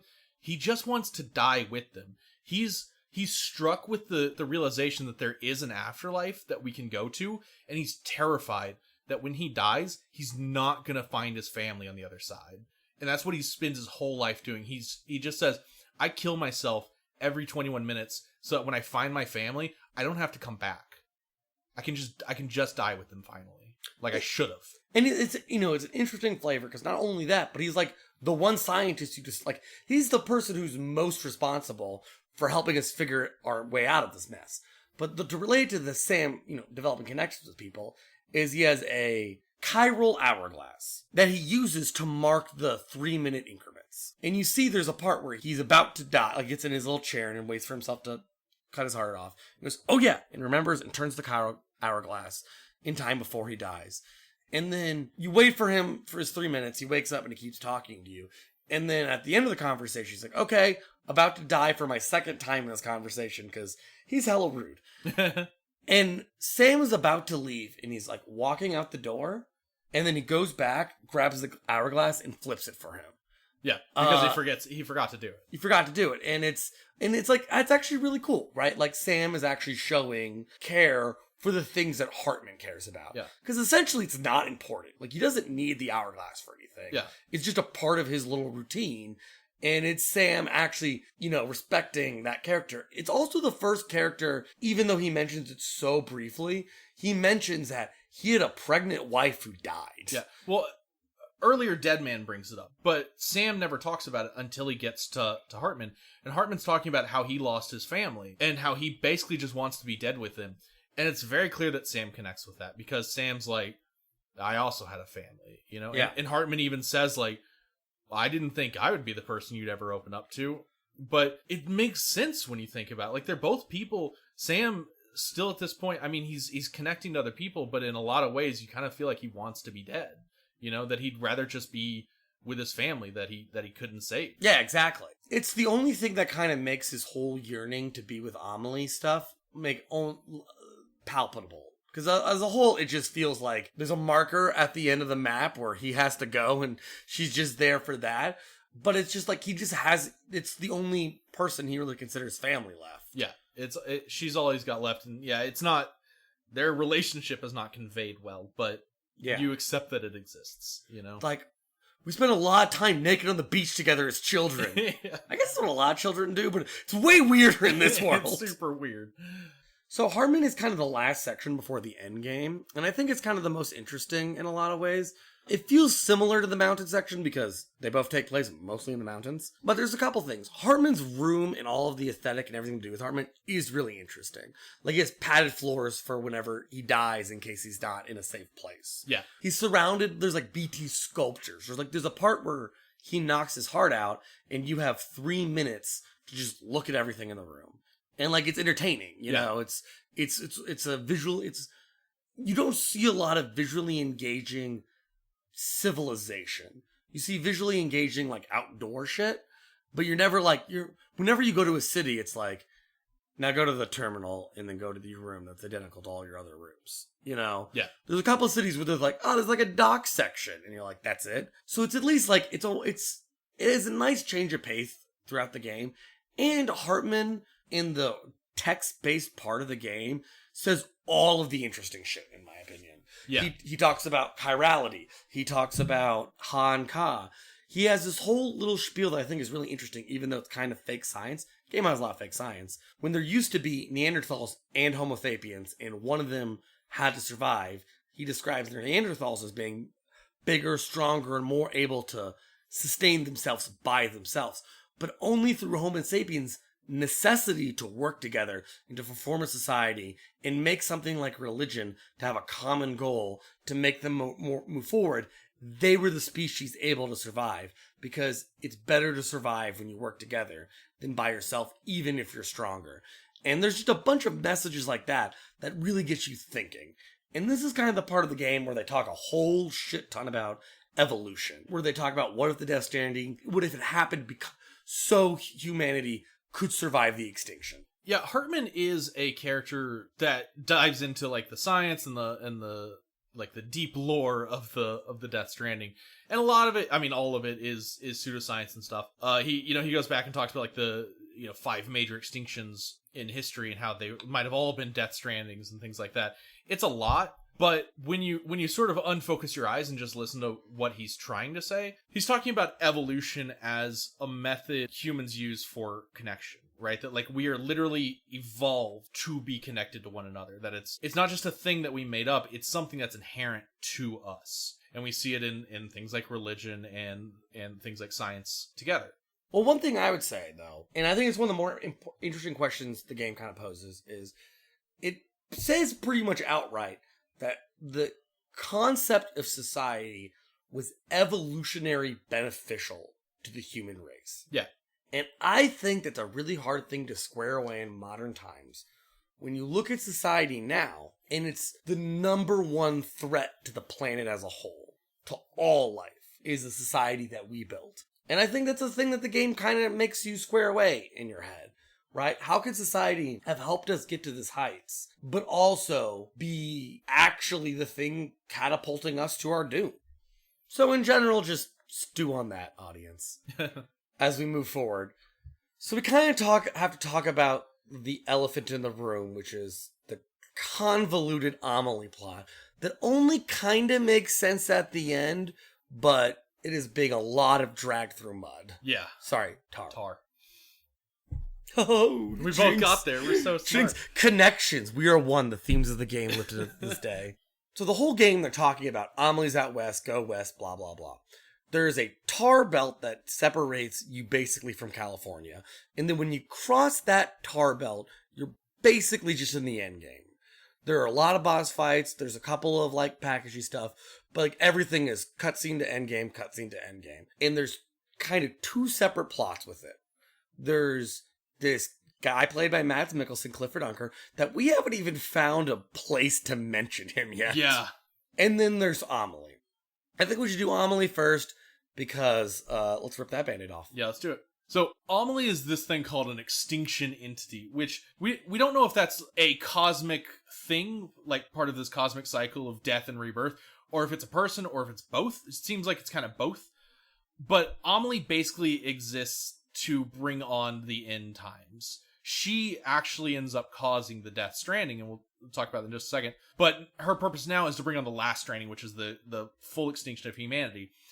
But Amelie is the the soul of Bridget Strand, who was your mom president. And that was her body. They've been split. And basically, while she had a body, and the body is like the connection to life, right? While she still had a body and this connection to life, she was fighting her purpose as an extinction entity. She didn't want to wipe out humanity. She wanted to build bridges.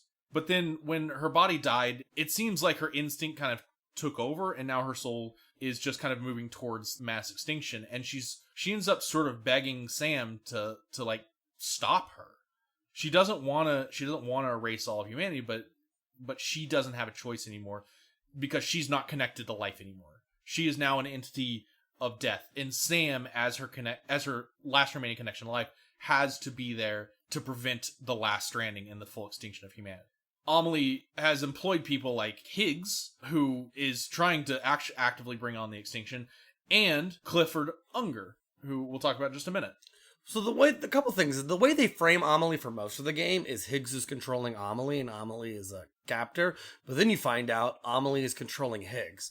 This is also a very DYK moment for Kojima, because he's like, what if the primary antagonist of the game, and the first thing you do is burn their body, and then the way you beat them is you give them a hug at the end of the game. Hug their soul. Yeah, it really is super complicated, but at the same time, the themes of like connection and togetherness still holds.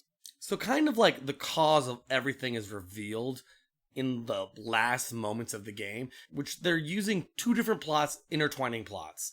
Everything going on with Bridget and Amelie and her goals and what it means to be an EE, and a character, Clifford Unger, played by Mads Mikkelsen, who earlier in the game, you keep getting sucked into a different war, World War I, II, and then Vietnam, respectively, and then having to fight him like a boss fight. And it's very Metal Gear. Yeah. Like, he literally rises from the tar, and there's skeleton soldiers of the dead, and then he gets off a barbed wire spider. DYK, but also, good job, K. Yeah, no, yeah. It's metal. Pulls a cigarette from hell every time and lights it. And then he's saying, like, do you have my BB? And he's trying to get your BB attached to your chest. Yeah. You've seen this character before you get sucked into the war, because every time you go in an elevator from your room and you plug into your baby, they say you sometimes will see your BB's memories. And you keep seeing Clifford Unger. And so you're like, oh, this BB must have been Clifford Unger. So you're seeing Clifford Unger's character from inside the pod and him talking to the pod, because you can tell it's his child, and just trying to figure out who this guy is, which you can't really get out much other than he doesn't seem like a bad guy. Yeah, he seems like a pretty good father. Yeah, pretty good father.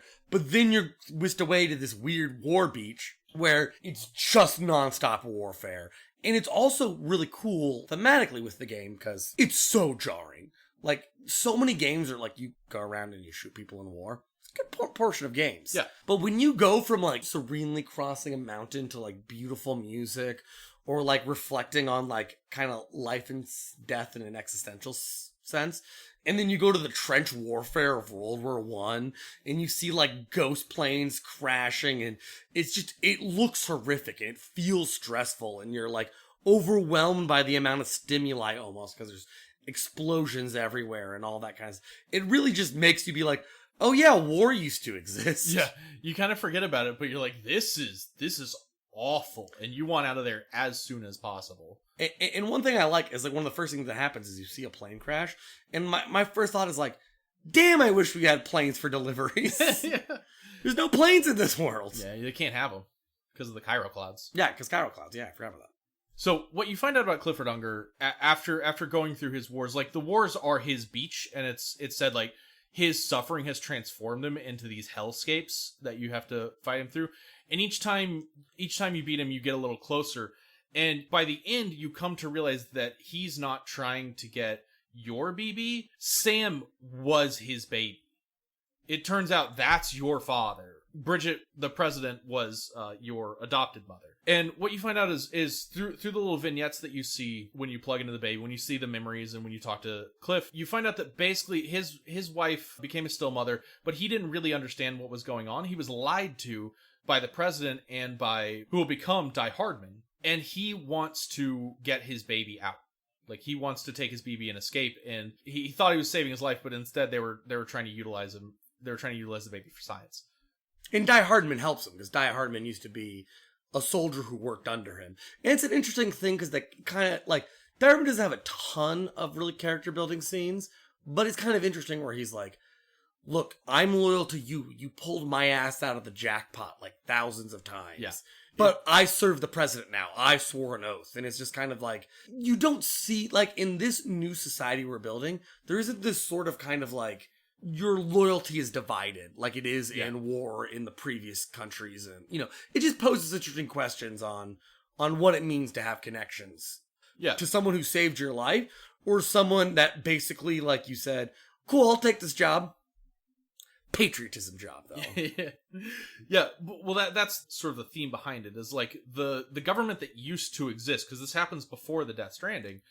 The government that used to exist has all this like hierarchy and power structures and things like that, where like Die Hardman can't disobey this order.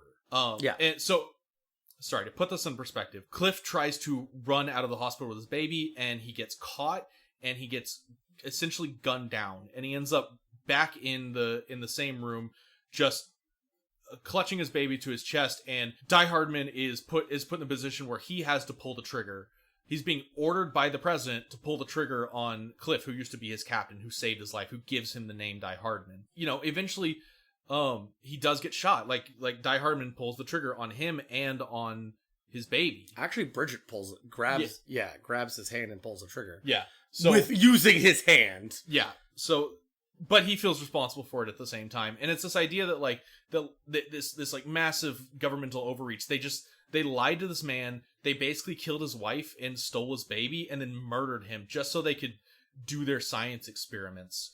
That person who pulled the trigger was Bridget, but when she shot the baby on accident, she went to the afterlife because she has that power, and she like closed the wound and brought the baby back to life. Yeah, well, it doesn't really super matter because it's the same person, but, you know, Amelie does it, right? Yes. He goes to the beach, and that's how Amelie gets this relationship with Sam. And I think it's interesting because this is what causes the Death Stranding. Like, the last Stranding is always going to happen, but this is what changed the world from maybe a BT could show up here or there to BTs and explosions all over the world at once. Like, the thin line between life and death, when they brought someone back who should be dead back to life, made the death dimension too close to our dimension and poked holes all through, creating this weird sci-fi mumbo bumbo bullshit that leads to more or less the apocalypse, the end of America as they knew it at that point. And I think it's interesting because Bridget did it out of guilt. Bridget wanted the BB for the experiments and didn't want to kill it, just wanted to kill Unger because he was in the way, and then realized she killed this baby for no reason and felt bad about it.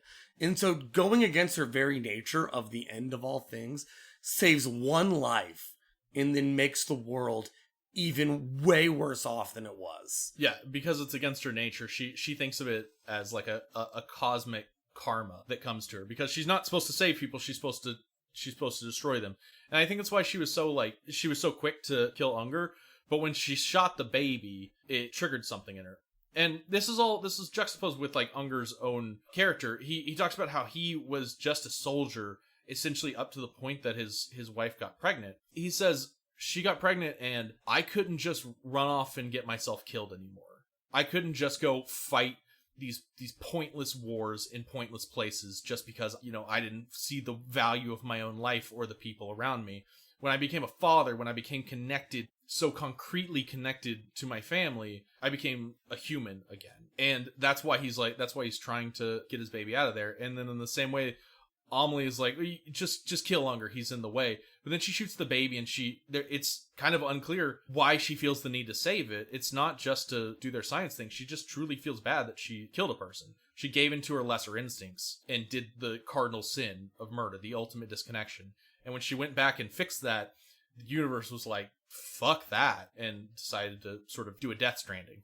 All of this plays forward into one of the major themes of the game that we haven't even talked about yet is anti-violence. I mean, we've kind of touched on it, right? But the fact that, like, violence is a cardinal sin in the world. That they're saying that the unnecessary violence that we do to one another is not serving us as humans. It's not what we should be doing or what will ever help us move forward.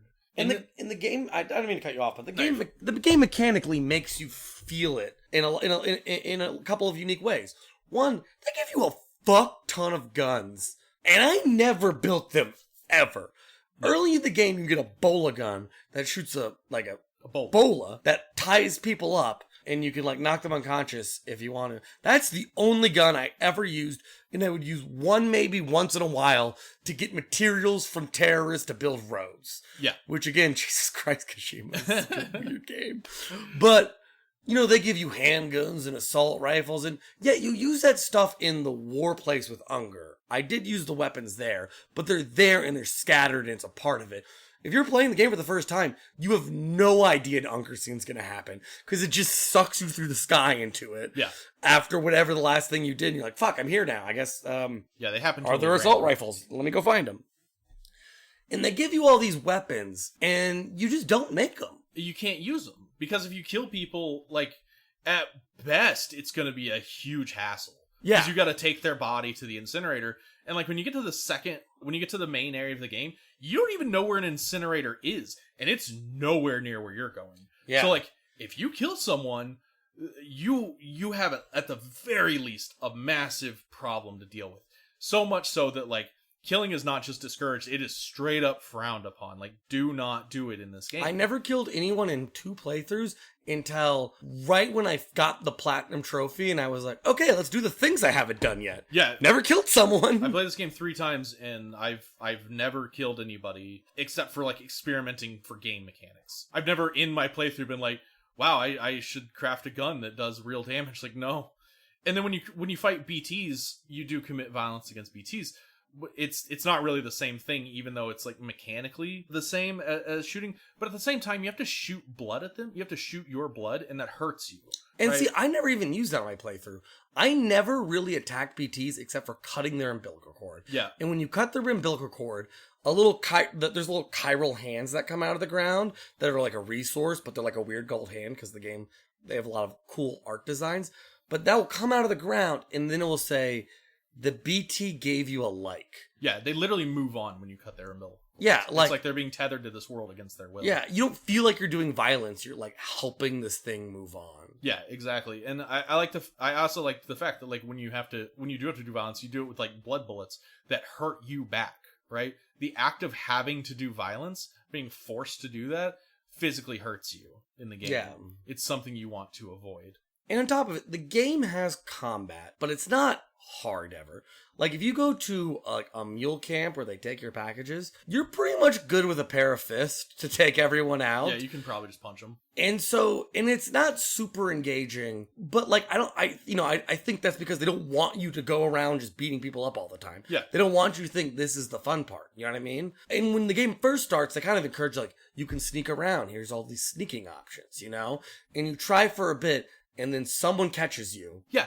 And then you beat the shit out of them. And then you just do that for the rest of the game. Like, once you do it once, yeah, you never stop. Yeah, it is kind of fun to fight them, but, like, it's kind of boring too. It's like, the combat just isn't that engaging, so it's discouraged to even fight people. But another thing I think is interesting is the first weapon you get is a strand. And the first time you go into a mule camp, they want you to sneak up behind them and tie their arms up. And that's how you sneak around. And when you get to, not actually the final boss fight, but to me is more of the final boss fight. It's like the boss fight with an actual, like, challenge aspect and not package related. You have your rope, and Higgs has a gun. And then after you beat the gun section, he has a knife. And then after that, you just punch each other. And Higgs frames it in the beginning. He says, who's gonna win? rope versus stick, you know? Yeah. And you're the rope and he's the stick, and he has all the advantage, but you have to prove that, like, your rope, your strand, right, your connection is stronger than his bullets, his disconnection. And the tools you have to fight him are get close enough to him that he punches and you parry, or throw packages in his face that are destroyed on the beach because you're on the beach. While Amelie is in the fetal position in a web made out of barbed wire. DYK, Jesus Christ. Yeah, it's visually cool and it's a really cool fight. But just every part of, like, the combat, even in the boss fights, for the most part, send an anti-military message. The most engaging boss fights in terms of combat are the war one, and it makes you feel uncomfortable while you do it. And it is creepy and weird, and it shows three of the most horrific wars we can possibly imagine. World War I, II, and Vietnam. Yeah. All of those wars just reek of atrocities, but like all wars, but also Unger is, they say Unger is actually a veteran of the Iraq wars. Yeah. You know? So, like, all of the 21st century wars, plus our most current debacle, just contextualizes, like, gigantic, awful, world-destroying mistakes. You know? Like, things that should be avoided at all costs. And that, I mean, we kind of know that, right? But we also kind of don't, because, I mean, we're in America. We've been at war for 21 years now. Yeah. You know? Or I guess 20 years. But the point is, the world is moving more towards an endless war than it is towards any form of peace. And it's very clear that this game is a lot of Kojima reacting to that sort of mindset across the globe. And this philosophy is carried forward through the rest of the plot. It's really what the ending is all about, and we see it mostly in this handgun that Die Hardman has, because it's the handgun that he shot Sam and his father with, and, you know, Cliff. And it ends up on the beach with them. It becomes a totem, a thing that can be used to travel to someone's beach. But it has no use on the beach, is the thing. Amelie literally hands it to Sam and is like, this won't help you here, but it still has a role to play. That's what she says. And after a few cutscenes, basically, Amelie is like, I'm at the point where I am either going to destroy reality, or you have to cut me and my beach off from everyone else. You have to isolate me. You basically have to kill me, even though I'm like a cosmic entity that can't die. You just have to remove me from humanity. And she starts walking into the water, and she's like, she literally says, by now you should know what to do. And she's like talking directly to the player, because this game has been so anti-violence the entire time, and it puts the gun in your hand and points it at her. And you're like, oh, what do? You put the gun away, and you go into the water, and you hug your sister. Like, I think a lot of players probably don't even pull the trigger. I shot all my bullets into the water. You can shoot, but I don't think you can shoot her. But the idea is like, this gun won't help you here. Violence can't help you at the end of times. Only human connection can. So you put it away and you go hug your sister. When you hug her, it for some reason, for sci-fi reasons, it cuts her beach off, and you too are stranded on her beach. And the credits start to play, but you're in this like weird, to the best song ever made. Yeah, no, it's incredible. But you're like, Sam has lost all his color. And you're just running around this beach. And there's nothing to do and nowhere to go and no one to see, and you're just completely isolated. And I think a lot of people probably turn the game off right here, because the credits are rolling and it's boring as hell. There's nothing to do, and every once in a while the credits will stop rolling and you take a few steps and Sam sits down and Amelie like reveals some plot details to you. It sucks, right? But that is the worst part. But it's supposed to be that way. It makes you feel what like true isolation is. It makes you feel this, like, what death is. There's nowhere to go, nothing to do, no one to talk to, no purpose. You just run aimlessly down your beach with nowhere to go. And then the credits end and you start hearing all your friends' voices, and it turns out they're using their connections, all their special powers, and their connection to you.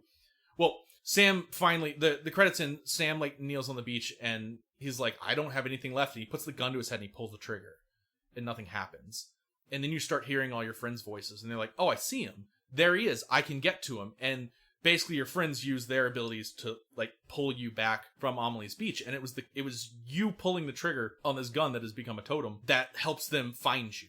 It's not like he tries to commit suicide, but the game says that's not the way out. Yeah. Right?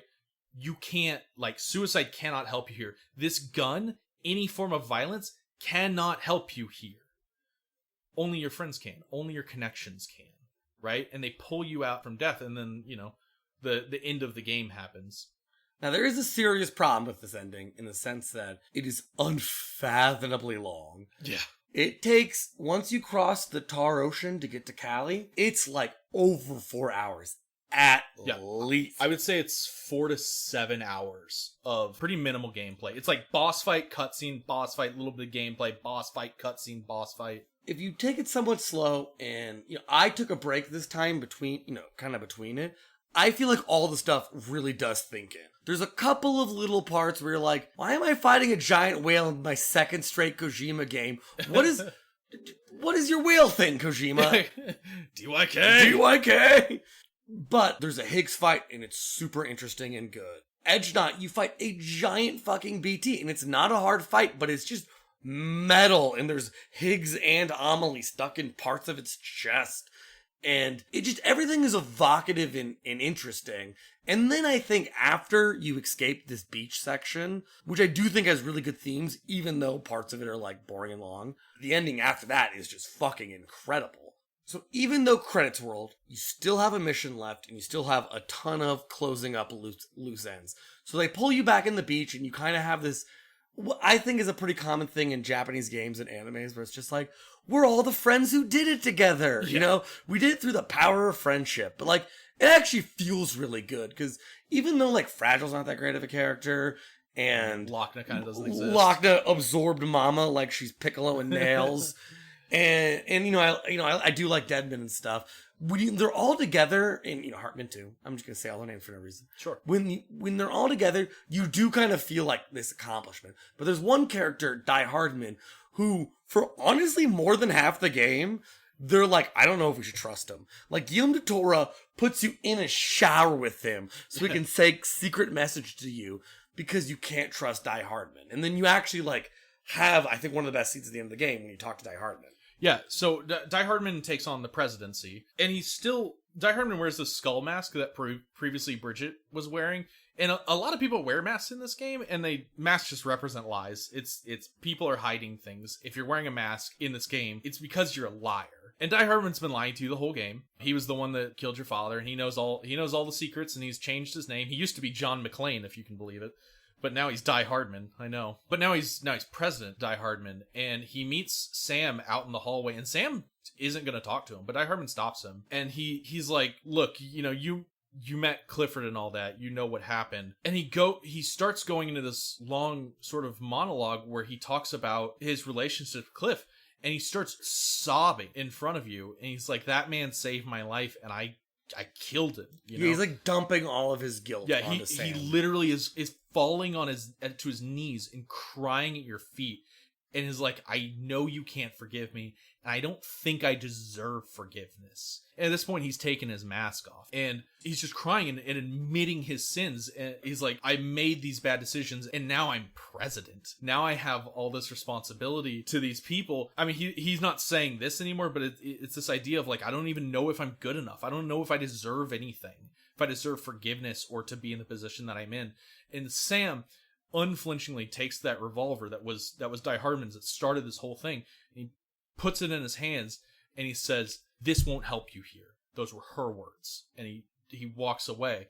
And what he's doing is saying, the past, the thing that made you who you are, the thing that made you Die Hardman, the violence that started everything, that cannot help you anymore.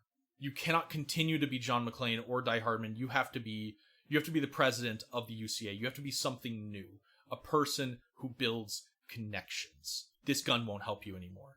And I think it resonates a lot with me as a veteran. It's it's probably the most important message in the game, in my personal opinion. That's how I feel about it, is just the idea that like, violence can't help you. It can't foster anything in people. It cannot make you better. It cannot make society better. And we just have to do away with it. That's the only answer. It's hard to explain how they do it better than other games' anti-violence messages. Because you do have a lot of games that'll have an anti-violent message, and you're like, yeah, no shit, Sherlock. Yeah. It's like, turns out if you beat everyone in the head with a lead pipe, they'll all come back to get you at the end. Yeah. And you're like, yeah, Jesus Christ, that's not really a lesson. Well, mostly it's taken for granted. You're like, yeah, I know I know violence is bad. But the way the game shows you violence is bad. Like the extreme contrast of your missions versus the younger missions. Or how useless guns feel, or the void outs. Yeah, or the void, or just as a whole, what is the purpose of society? If we're going to live together and make these rules, why are we doing it? Yeah. And it's not like the argument is like, well, the reason we have violence is to protect ourselves. There are terrorists in this world trying to kill people. You don't stop them by having a bunch of Bridges guys come out and then wiping them off the map. Yeah. Because they're going to be there. There's a part of society that will always be violent. But the answer isn't to be violent yourself. The answer is to bound everyone using a literal Cupid. Yeah. Is to use love and understanding and literally the fruits of our labor to help other people. Not for profit, not for personal gain, but because if there's a road here, it will help everyone. And so one thing I actually think that is conveyed on you're all working together is at the end of the game, we do a mission that pretty much objectively sucks, where you have to take crypto bytes to Fragile and go through all this shit. But my map, and I feel like everyone else's map because it was so prevalent on mine, were filled with people building timefall shelters, which repair your packages and keep the rain out of the way. And this mission takes place in the tutorial area, where you just don't need timefall shelters. There's no reason to build them other than for the final mission of the game. It's, to me, pretty obvious that a ton of players did that final mission, had trouble with it, and then put shelters to help future players because they knew what they were going to experience, even though it didn't help them on their run, probably, because you can't build timefall shelters in that. You don't have the chiral network in that part. The only time you could put these shelters in is after you beat the game, and players went back and did that, and no one told them to do it. That gameplay really resonates to me. The world isn't full of signs and structures meant to be weird and fuck with you. The world is filled with stuff to help you out. Exactly. And that is the point of the game. It is a very simplistic message at the end, but it's just be good to each other. Now I need you to square this away with this kind of anti-violent message with the fact you can turn your poop into grenades. So I need you to kind of mesh those together. Can you? Don't make a poop right now. When you throw your poop at someone or something, you're taking something from inside of you and you're connecting it to their body. Like Monkey. Yeah, there's a whole interview about monkeys throwing poop. There's not. Kojima's just weird. Your body fluids hurt BTs because you're a person that has dooms, which just means you're a person kind of connected to Amelie, and your bodily fluids hurt them, which includes the sweat from your shower and your piss and your shit and your blood, and you can make grenades out of all those things. Kojima just thinks bodily fluids are funny because you can also pee. Like another part of the connective gameplay is you can pee in a patch of grass. And then if other players pee there, it will eventually build a bigger and bigger mushroom. Yeah. You can also, sleep in the same place that other people sleep, and eventually it builds, a coral. And both of these give you cryptobiotes, which can heal you and stuff. But it's also just super weird that he made your character able to just piss whenever they want. I did a whole BT boss fight where I just pissed on the boss for, a while. So I didn't have any guns, and I didn't feel like leaving. I was just I'm just gonna piss on this boss. It's funny. Does it do damage? No, but it makes them not attack you. They just get they just kind of sit around and let you piss on them. I don't know. But in Metal Gear Solid 5, there was, when you get to a max connection with your horse, there's a dedicated command your horse to poop button. And then if a car runs over that poop, it'll spin out and everybody in that car gets knocked out. Yeah, and every Metal Gear game has a guy shitting and pissing in the background. I kind of made a sharp transition from the anti-military metaphor. Kojima just thinks poop is funny. And he's right. It is extremely funny to be here's my shit grenade, and just chuck it at a BT. Yeah. So I think that kind of can be brought up a little bit, is what themes kind of go against the message. For example, there's this kind of there's no currency. It's kind of it feels like there's an anti-capitalist message, in my opinion. Yeah. The world's converted to likes, but goddamn, there's a lot of Monster Energy drink promos in the game. Every time you go to your room, there's literally just these giant Monster Energy drink, and you need them for stamina. And then one of the porters gives you a little Monster Energy thing you can attach to your backpack, so you just have Monster hanging from your backpack. Yeah, this game brought to you by Monster Energy. Yeah, and apparently a bunch of Yamahas, because Riding with Norman Reedus is a TV show. Yeah, there's lots of motorcycle data chips hidden in the world. Yeah, Norman Reedus has an AMC show, and it's advertised throughout the thing, and that's like probably part of his contract or something. But it's also because he's friends with Kojima, and Kojima does stuff for his friends, which you can feel some kind of way about that. It's kind of nepotistic, but at the same time, it's like Kojima's friends are pretty awesome. I like seeing them in games, so yeah. I don't know if I was friends with like Mads Mikkelsen and I made media, I would put him in it. Yeah, like sometimes it's just weird where you like read like an interview or something and it's like really making you think about like actual life and death and your purpose on this earth, and then you go take a shower because you're covered in tar, and then an advertisement for Norman Reedus shows up, and then you sit down and there's Monster Energy drink. Yeah, or you get a message from like the chiral artist and the junk dealer who are people you've reconnected. They get married, and then you get emails being like, marriage is hard, and you find out they break up later. It's actually really fun because you carry her there, and it's like you carry her on your back, and it's like kind of difficult through BT territory. And like the second they're done, they're like, marriage sucks, and you're like, I did all of that for nothing, you ungrateful pieces of shit. Yeah, but like you get you get an email, and it's like, we broke up, and then you immediately get a tutorial message after being like, when you're tired, drink Monster Energy. It's just like, this is totally difficult to parse. I actually think my favorite thing that happened was there's a motorcycle you can build in the game called the Ride Trike, and it refers to Ride with Norman Reedus' show. And when you get on it, Sam just constantly says like, whoa, it's just like Ride with Norman Reedus, and he just keeps advertising his game. But Sam also just has a bunch of like stock things that he says, and one of them is it like you'll just be walking around and he'll go, I wonder if anyone's watching. But I got in a very funny situation where I got on a motorcycle and he goes, it's just like Ride with Norman Reedus. And then 2 seconds later he goes, I wonder if anyone's watching. Yeah, it's just like, I don't know, buddy. I think if you're a celebrity who makes a passion project about people watching you ride motorcycles, it's probably going to remain a passion project. He'll have a very specific demographic, and his name is my dad. And Kojima, I'm sure. Yeah, probably not. Yeah. He's just like, where are the aliens? And he's like, every time. Where's the high-minded metaphors about life, death, and everything else? It's a show about motorcycles, Kojima. So now that we covered the most important part of the game, poop grenades and blatant advertisement, do you have some final thoughts before we lightning round? Yeah, there's one thing we haven't talked about because it's just like in an interview. Whenever Amelie shows up, she sings London Bridge is Falling Down. And in the interview, they say, we don't know where that song came from, but they think it refers to this darker idea that there was some kind of sacrifice in the foundations of the bridge. They call it an immurement, and it's supposed to be this sort of ritualistic thing that makes the bridge stronger. And this idea is played out through the entire game. The idea that, like, Clifford Unger might have been an immurement to, like, the foundations of society. In all of the not cities that you connect, not all the preppers, but the major bases, the actual UCA places, there is a bridge baby that is the foundation of the chiral network. It is the sacrifice on which the modern day is built.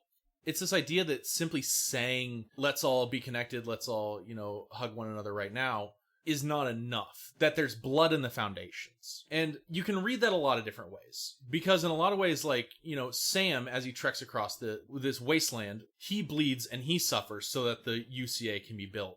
He was almost killed as a child. We can talk about the modern world, the people that get left behind, how like America, was built on like slavery and things like that. That these sacrifices that make the modern world what it is.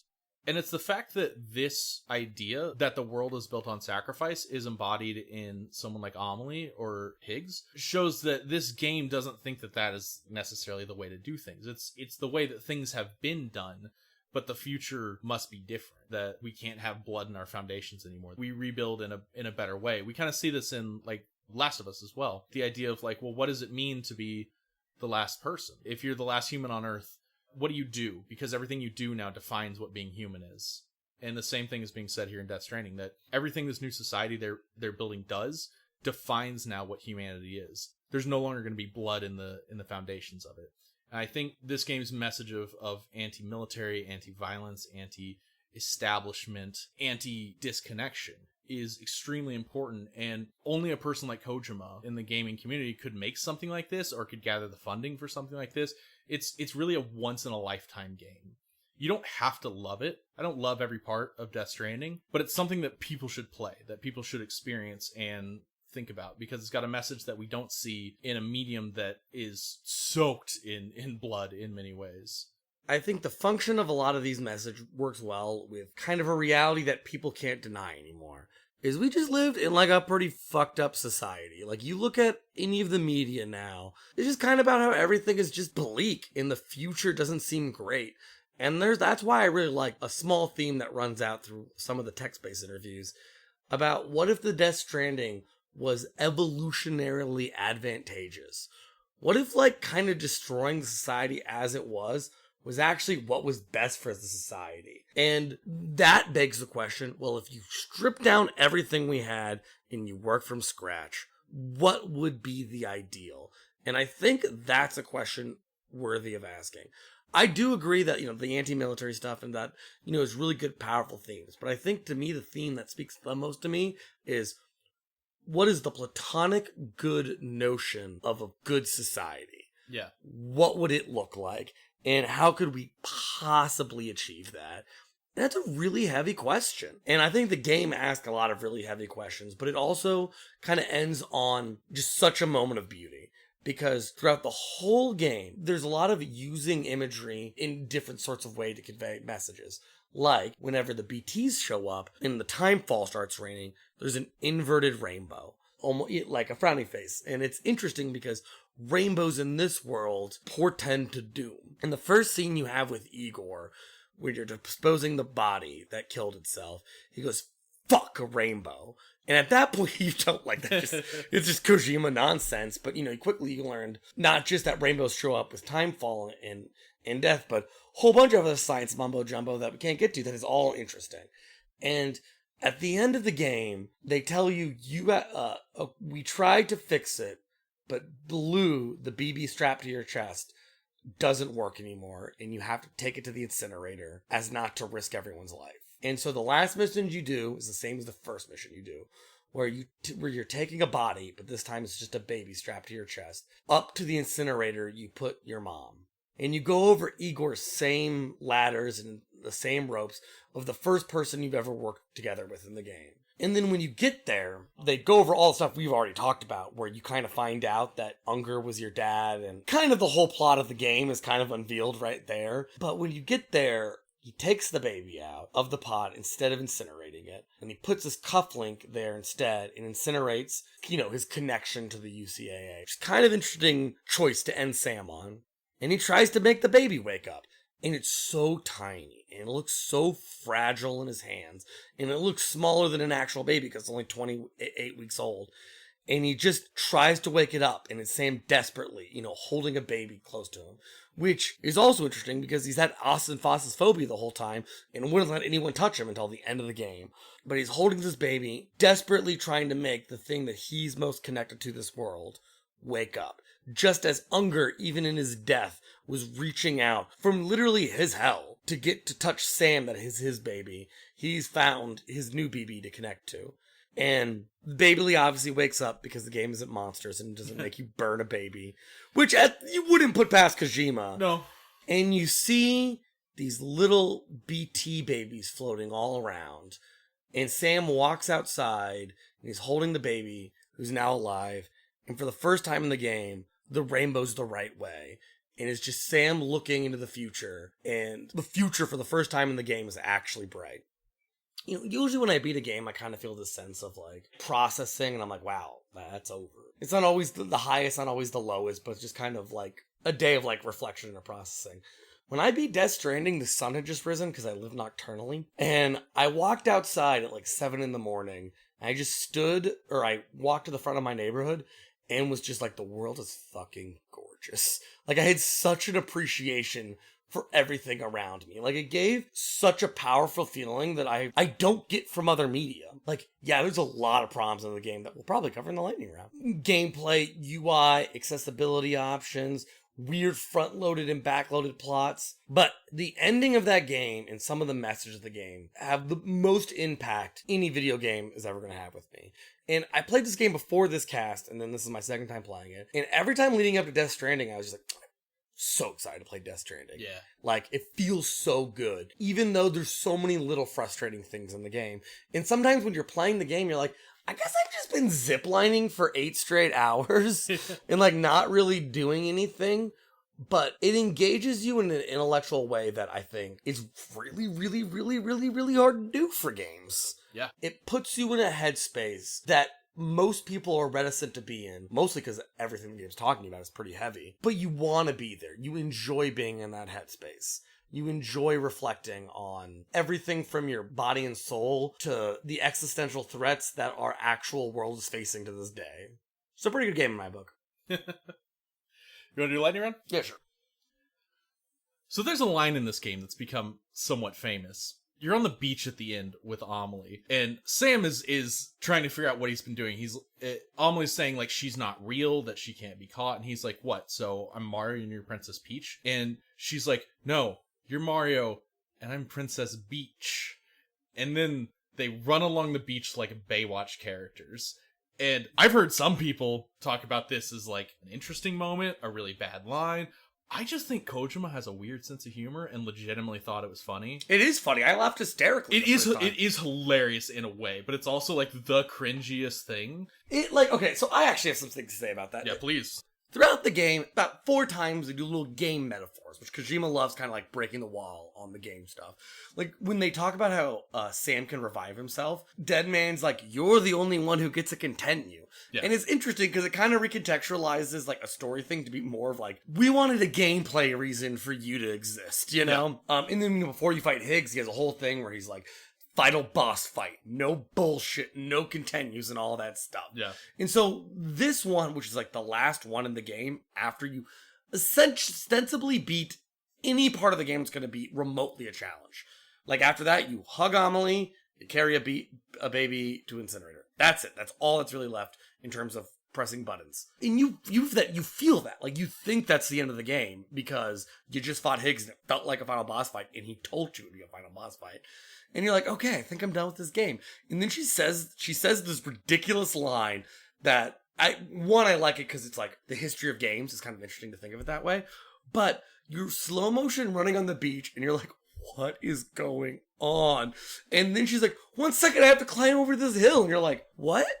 And then Bridget's over there, not Amelie. And Die Hardman's there and Unger rises from the ocean. And you're like, oh, we have a lot to go, don't we? Yeah, because, like, you're forgetting, you haven't even finished Unger at this point in the game. Yeah, you're like, I don't even know who he is. I am certain most players are like, oh yeah, he's in the game. Because, like, his fights in the wars are, like, interesting, but only in retrospect. Because they happen basically at random throughout the game. Yeah. And nobody has anything to say about it. They're just like, that was weird, and they just keep moving on. You just have to accept that happened, that you got taken to some hell, and you're back, and it's time to go on deliveries again. Yeah. What are they, the cast of Final Fantasy VII? Like, was that Sephiroth? Don't ask questions! Not ask about that. Keep moving, and you'll show up at the end. Will we learn? Just stop it! Stop asking questions! It brings me to my next point, which is just a comment. It's my favorite line in the game, actually. It happens right after you beat Higgs. So you beat Higgs, and Fragile was like, you leave Higgs to me. Like, you don't kill him, I kill him. And so you leave Higgs with Fragile, and you walk away to go talk to Amelie. And then Fragile comes back a little while later and hands you Higgs's golden mask, and goes, I brought you a metaphor. Yeah. And it's just like, Kojima, you can't say it out loud. You can't just be like, here's your metaphor. Huh? What are you wearing all this for? You got a secret you want to tell us? Why are you wearing a mask? Yeah, it's just like, no one talks like that, which is like a good summation of all the characters in this game. Yeah, there are points in the game where Kojima does not take the game seriously, and it's just, well, he takes it seriously, but he wants you to, like, take a step back and be like, it's still a game, we're still, I want you to like not get bogged down in what's happening and just kind of enjoy it on a more surface level. And it's just very funny to just hand him a mask and be like, I brought you a metaphor. It's like, yeah, I got that. And it's like, after you've just played a game where like Hartman lives next to a giant heart-shaped lake, and every name constantly is just like, this is what my character's about. Yeah. My name's Mama. My name's Fragile. Speaking of names, this frustrates the hell out of me throughout the game. Every time Die Hardman calls you, which is a lot, he always starts with going, Sam, or hey there, Sam. He always starts with your name, and you would think that, like, should be a good thing. Like, when you talk to someone, maybe use their name, right? But it's just, he talks so much, and it's always at the worst times. That every time your codec rings, every time somebody calls, you're just like, it's fucking Die Hardman, and you just hear, Sam, I have something to tell you. And sometimes you're just walking around, he's like, Sam, you see those footprints behind you? They're proof you exist. Be proud of those footprints. It's like, this is the third time you've called me to tell me that. I like to imagine that he's just bewildered that you have an actual name. Because they're gonna call Sam Man, and Dead Man's like, his name's Sam. It's just... Can we call him Bridges? No, that's our thing. What about Delivery Man? Can we call him Porter? His name is Sam. Just call him Sam. Sam like Uncle Sam, I get you. No, his name's just Sam. Amelie's name is Amerigo America Strand. And Amelie is French for no soul. Like, they literally say it in an interview that, like, one means soul or soul lie. Yeah. One means soul and one means lie. But yeah, I just like to pretend that every time Die Hardman calls you, he has a piece of paper and he's like, hey, Sam? Sam, right? That's a bomb you're carrying. Speaking of which, you do carry kind of a lot of bombs. Yeah, like 4 or 5? Yeah, 4 or 5. I think it's 4. 4. Sounds right. I think, sorry, the first one Higgs makes you carry, and you just throw into a lake, and it's kind of fun. Now, I've heard people complain about that, because they make it super obvious it's a bomb. It's like you put it on your back, and it's like glowing red, and you look at the tag for it, and it says like, antimatter nuclear bomb. And it's like, I don't know why they tell you up front, because if you do carry it to your destination, it explodes the city, but you're supposed to like go talk to Fragile, and then she finds out it's a bomb. She's like, it's a bomb, and you're like, I know. I think it's just like kind of a weird joke, because Higgs is so, like, Higgs gives you the bomb, and he's so transparent. He's like, oh, I got this package. It's like a black package. It's so a bomb. Transparently Higgs. And then it literally is labeled an antimatter bomb, not just on the tags, but like when you put it in your cargo and you sort your cargo, it's like, that's a bomb. And you're like, yeah. It's just, okay. It's very weird that the voice actors have to like play it straight. Because you bring it to Fragile and she's like, open it up. Oh my god, it's a bomb. And like, yeah, I know. Yeah. It says bomb on the label.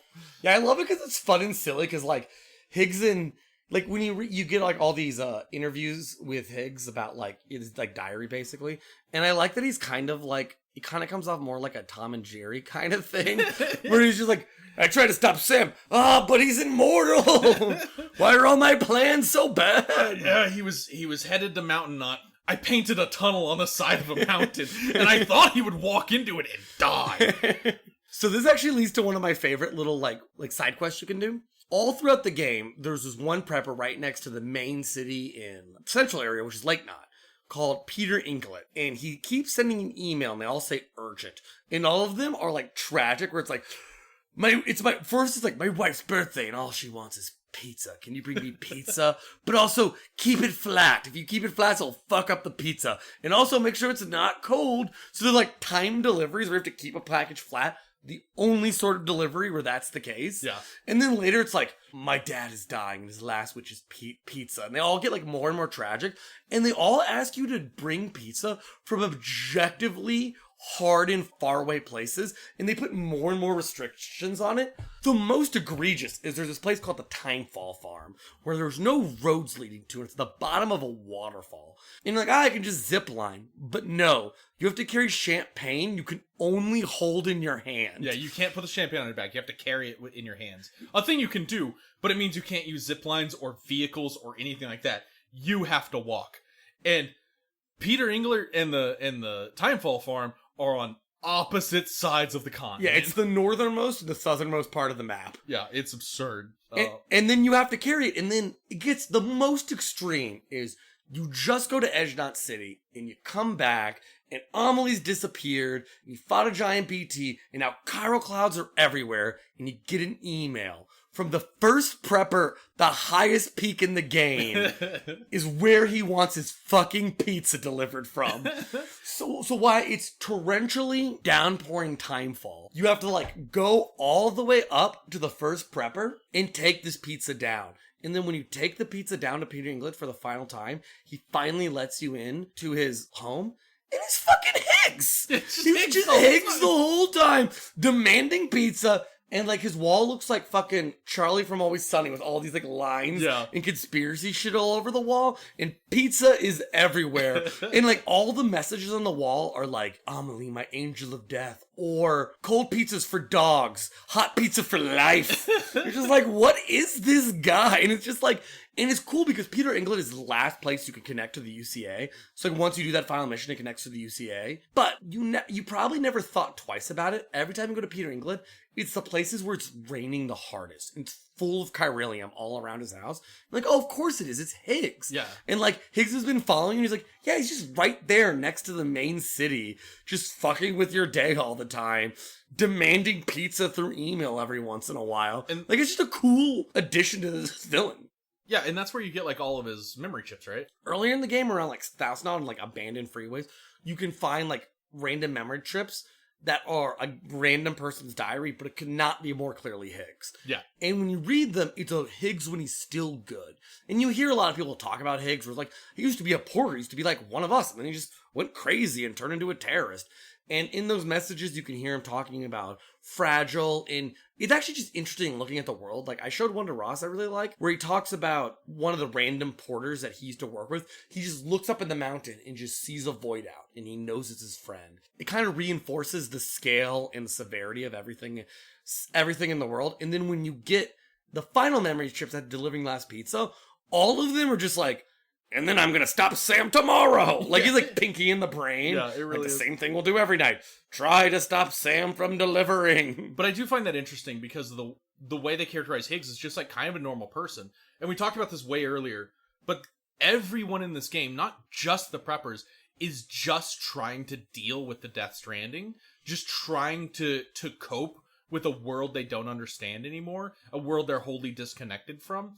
And for Higgs, it was a turn to outright existentialism and nihilism. He just decided life isn't worth living, nothing is worth saving. And Amelie's kind of doing the same thing. She's trying to deal with her identity as an EE and identity as a person. And Sam's doing the same thing, trying to work out where he belongs in the world, you know, in a world that like isn't built for him, a world that he has to build for other people, but that doesn't make him happy, you know.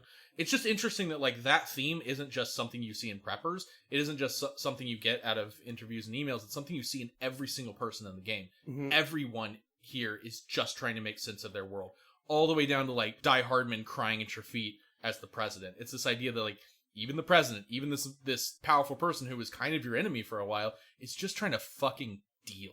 Yeah. And I kind of want to stress this a lot because it's in people's instinct in games to when they see a bunch of text and, oh my God, there's a lot of text, to like ignore it. And I think that's what I did. If you read the text when they give it, and it's kind of easy to tell when this is going to be a real email, a real interview or not. Like an interview will be like, sometimes your stamina runs low. And you're like, this isn't really story building. But if you read the information as you get it, it tells stories in really interesting ways. So another example of two things I want to touch on that I think are good text-written things in the game is you get the Lucy reports, which is Sam's wife, albeit it is incredibly fucking difficult to get all the Lucy reports because they're locked to orders that don't always pop up and you will have no way of knowing without looking it up. Yeah. So like, maybe near the end of the game, just look the Lucy reports up on Wikipedia. Yeah, to put that in perspective, me and Joey both put in over 100 hours in this game. I platinumed the game. Joey now has a platinum trophy in the game. Neither one of us has all the Lucy reports. And I know which ones to look out. Like, I was trying to grind them, and I'm like, that's it, just go into Wikipedia. Yeah. Because I was, like, taking all the deliveries from a fucking terminal to spawn new ones, and it still wouldn't spawn. And no one online really knew if it spawned completely at random, or you had to do other missions to make them. Bad system to deliver this particular report, but I think it's the most interesting reports in the game. Lucy basically talks about being Sam's therapist and helping him overcome his asymphosophobia. She basically says that she was born before the Stranding. And she's like, I think this beach thing is just a figment of our imagination. And yeah, she doesn't believe, because before the Death Stranding happens, people haven't actually seen BBs. Some people are talking about beaches and BTs and stuff, but nobody's actually seen them. Yeah, it's just kind of interesting to look at like, oh yeah, there would be doubt in this world, even with kind of like, well, I've been there. And like, Sam proves it to her by killing himself in front of her and waking up and being like, look at all these marks on my body from me dying because I'm a weird person. And then the other interesting thing is, and you could only get this information post-game, is Lucy figures out the Amelie caused the Death Stranding thing by resurrecting Sam. She basically just says, all the horrible pieces fit together in my head. And then she takes a bunch of pills and kills herself. Yeah, Amelie comes to her in a dream and explains it, I think. Yeah. Like a nightmare. Because I'll just to preface, Lucy is carrying Sam's child. Sam has dooms, which is a direct connection to Amelie. And it gives you, like, apocalyptic nightmares. And Lucy is getting secondhand apocalyptic nightmares from her child inside her. It's a given, but DYK. Yeah. And it's really interesting, because she killed herself because she couldn't deal with, like, the horror of this reality. And it's just, and it turns Sam into the Sam that we see. Like, she says in one of the last interviews you could get before the postgame, I think Sam will not have problems with asymphosophobia again. She literally says, I think I cured him. Which a little bit is her rating her sexual prowess a little too well.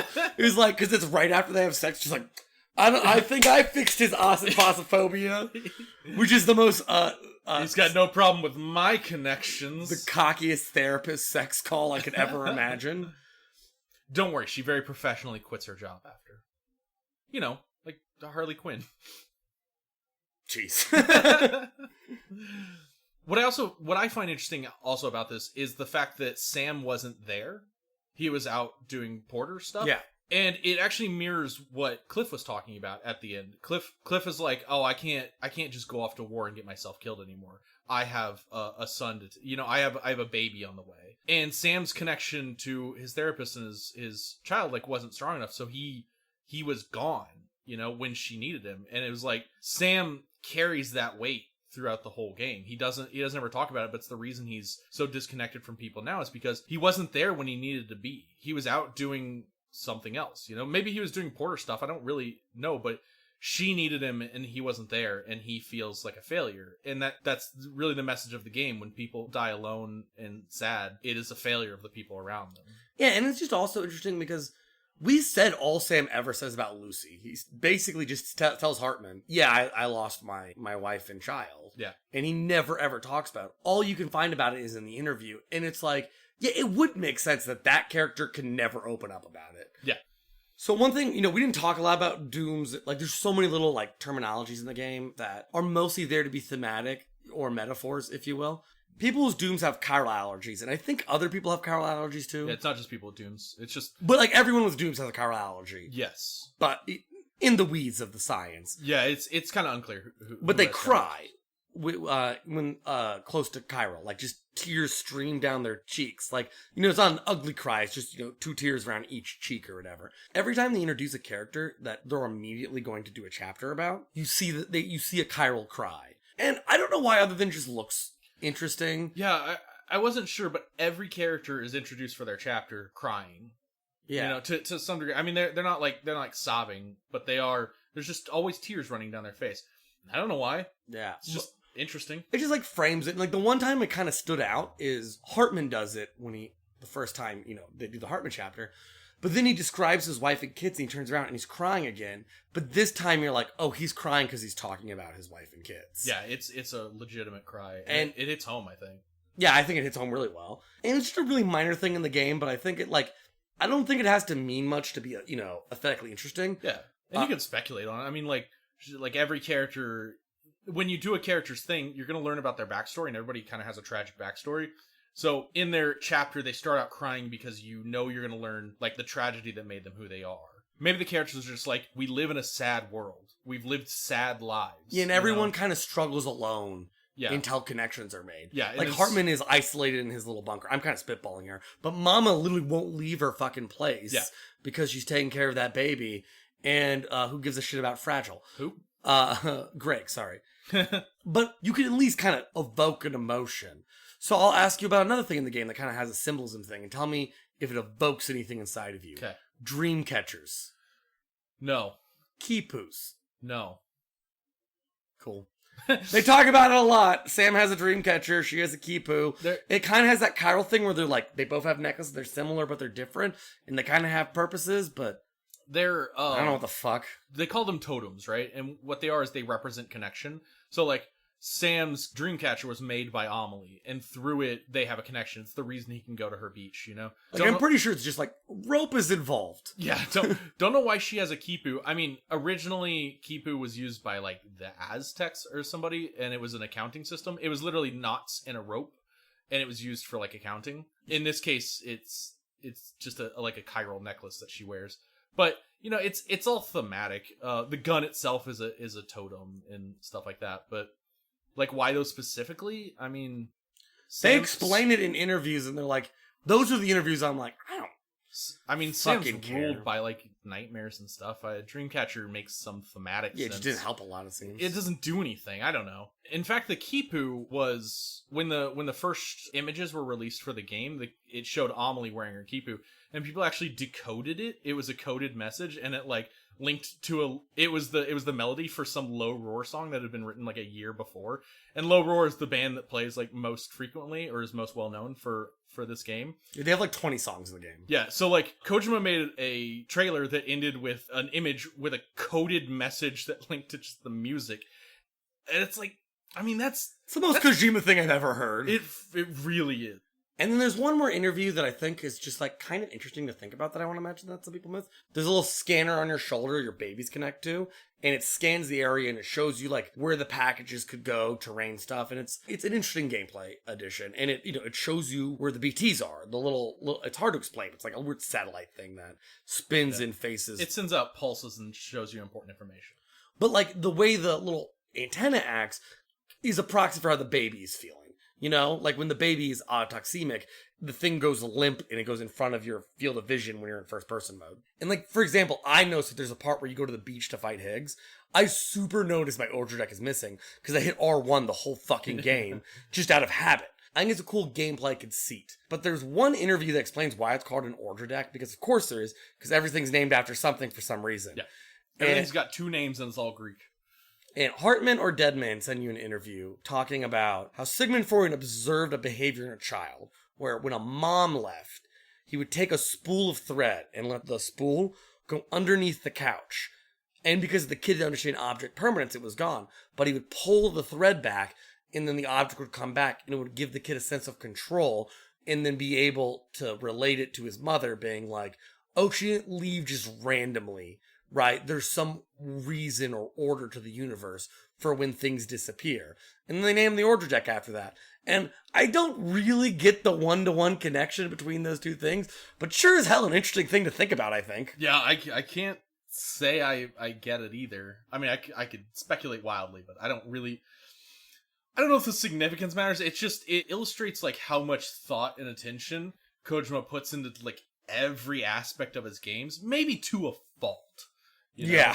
To the point where he's like, yeah, this thing's named after a Sigmund Freud experiment. And it's like, sure. Like, Mama's name is like Malingen, you know, and that means something. Like, Mama means something, and Malingen means something, and Lochna means something. When they're all together, it means something. It's just like I said, everything's got two names and it's all Greek, but it all means something to Kojima. He's trying to say something.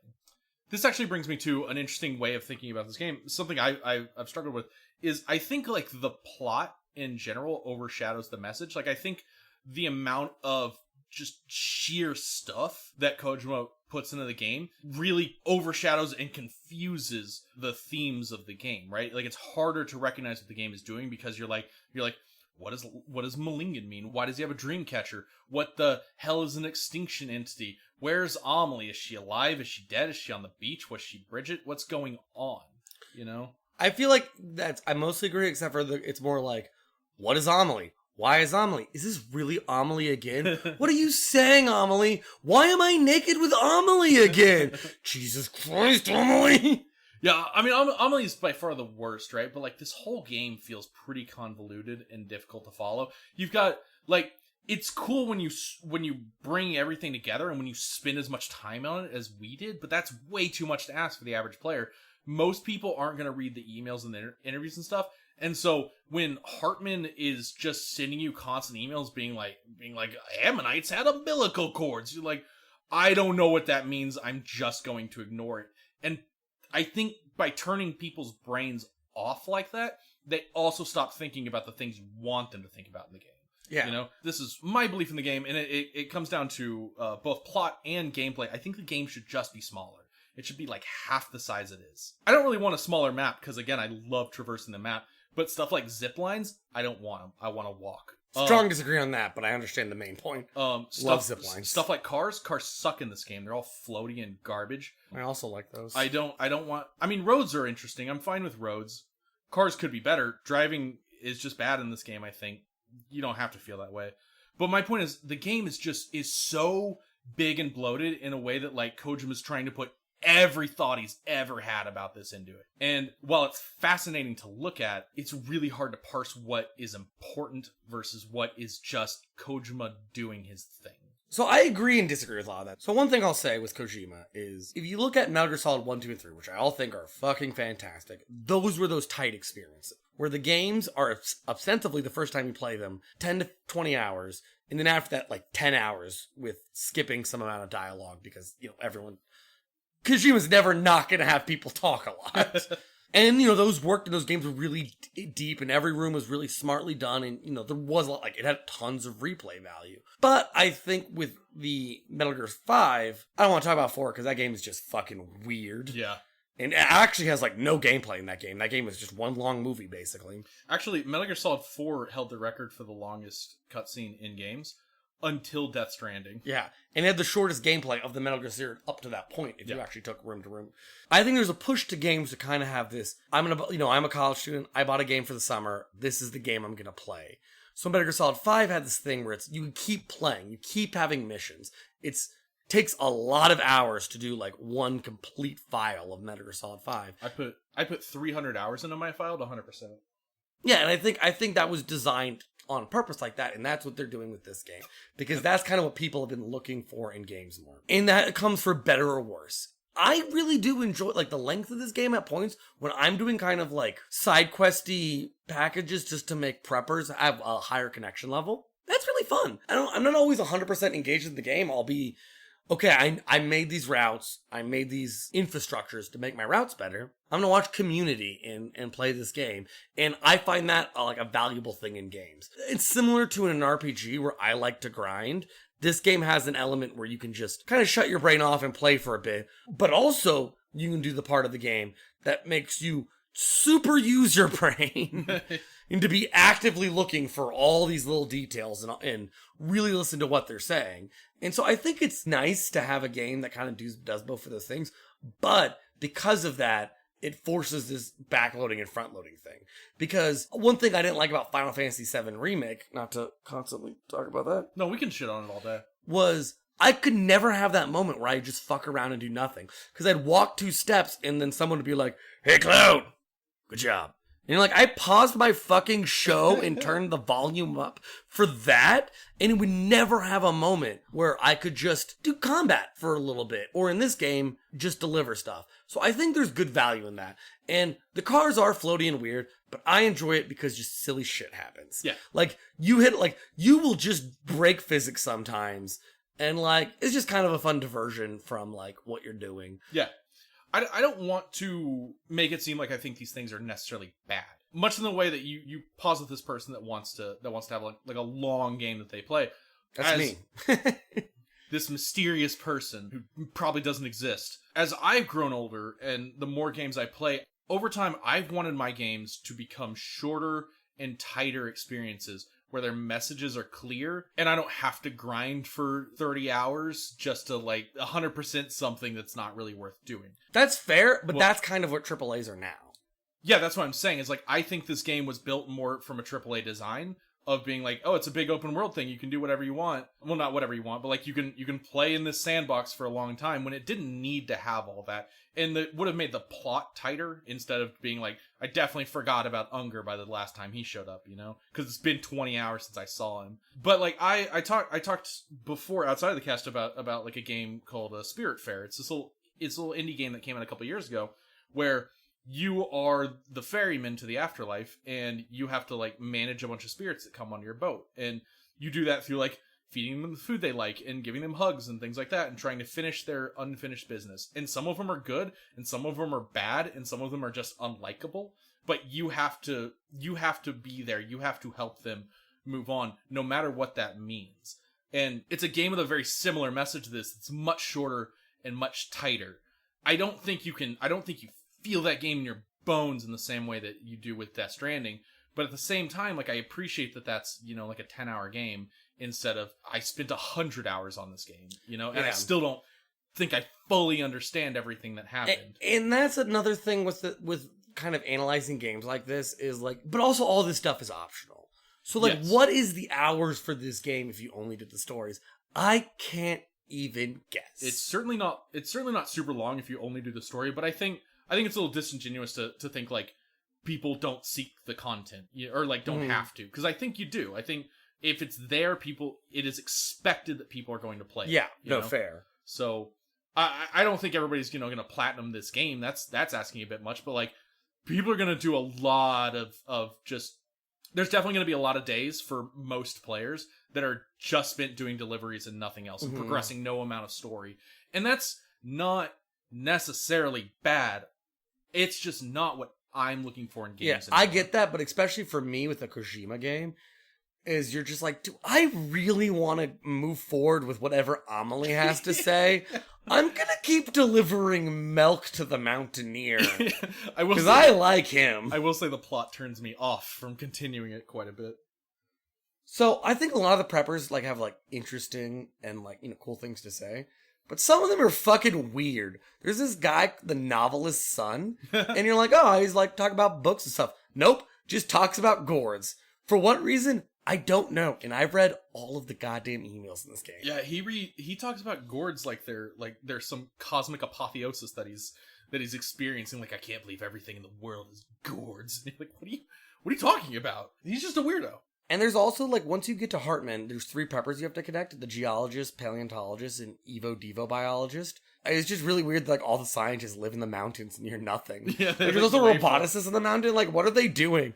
Like, a lot of their emails are super weird. Like, one of them, the geologist, the paleontologist, is like, Hartman's, like, pretty fucking selfish. Like, he's just going and caring about his family and not really caring about, like, the future of the world. And he's like, but I get it. Fuck the world. And you're like, that's a fucking intense email from the geologist. Right. Also, the elder dies. I think that's what we found that out. Oh, that's so cool. I forgot about that. Yeah, like, you just delivered him, and, like, I already 5-starred him a long time ago, and then Ross was just hanging out, and I delivered to him, and then his hologram was a BT, and I'm like, look, stream, look.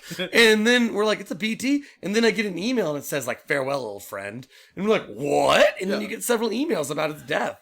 He just wrote you a death message. It's, like, very cool, because the first thing you do to the Elder is, like, deliver a pacemaker, and he's like, you saved my life. And then you 5-star him, and then, I guess in the post-game, he probably dies, right? But he dies, and like, I guess a BT's living in his house or something. It's just kind of cool. Don't know what happened to his body. Really hope somebody picked that up. What are the things that you think are most egregious in the gameplay elements of the game? Oh, for the worst thing I think in this game is the UI in general. You look at, like, your world map, and it's just cluttered with so many objects. And it's good that they're there, but there's no way to filter them. When you make any kind of delivery, it'll like list out all your packages and all their damage and how long you took and exactly how the person felt about that and how many likes you're gonna get, and it tells you how that affects your big star, and it gives you like an arbitrary amount towards your like porter level, and your porter level doesn't really mean anything except it kind of upgrades your stats.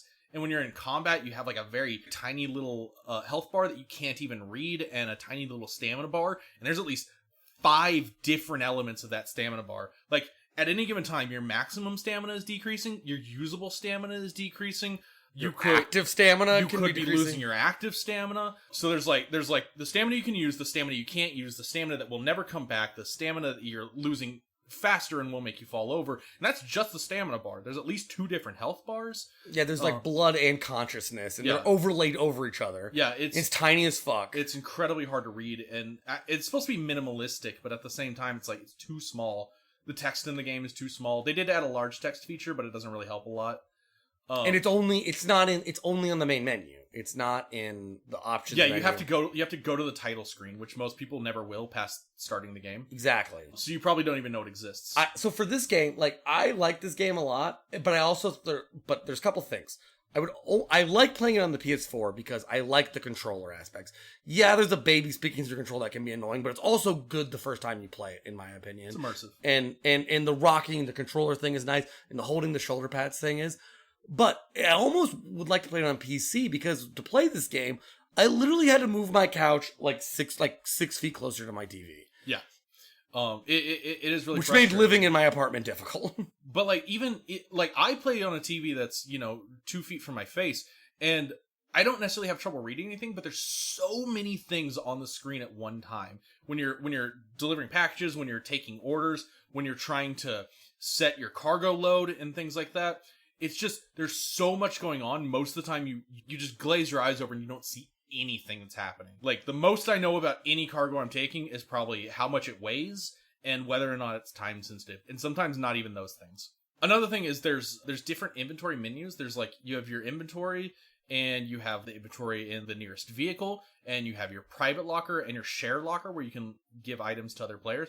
And I understand why the share locker is different, but when you're in the inventory and all those things are available, it's like, why can't I go to my private locker from like my normal inventory? Why can't I craft from that? Why do I have to keep going into an inventory, doing something, going out of it, going to a different inventory, doing something there that I may have to go back to my first inventory and like reset packages from there? It's like, just put it all together. Why are all these UI elements so separate? And it makes it immensely frustrating to play in a lot of ways. Like, once you're out on the road, it's great, but like just getting the packages on your back can be a struggle. And there should be like any accessibility features. Literally anything would be nice. There should definitely be an option to be like, maybe like, don't piss off my roommate with baby noises, maybe colorblind stuff, maybe a better, larger text that you can dynamically affect while you're playing the whole game. Just like obvious accessibility stuff that like, we're like the future. We start doing that with our games. Kind of should just exist at this point.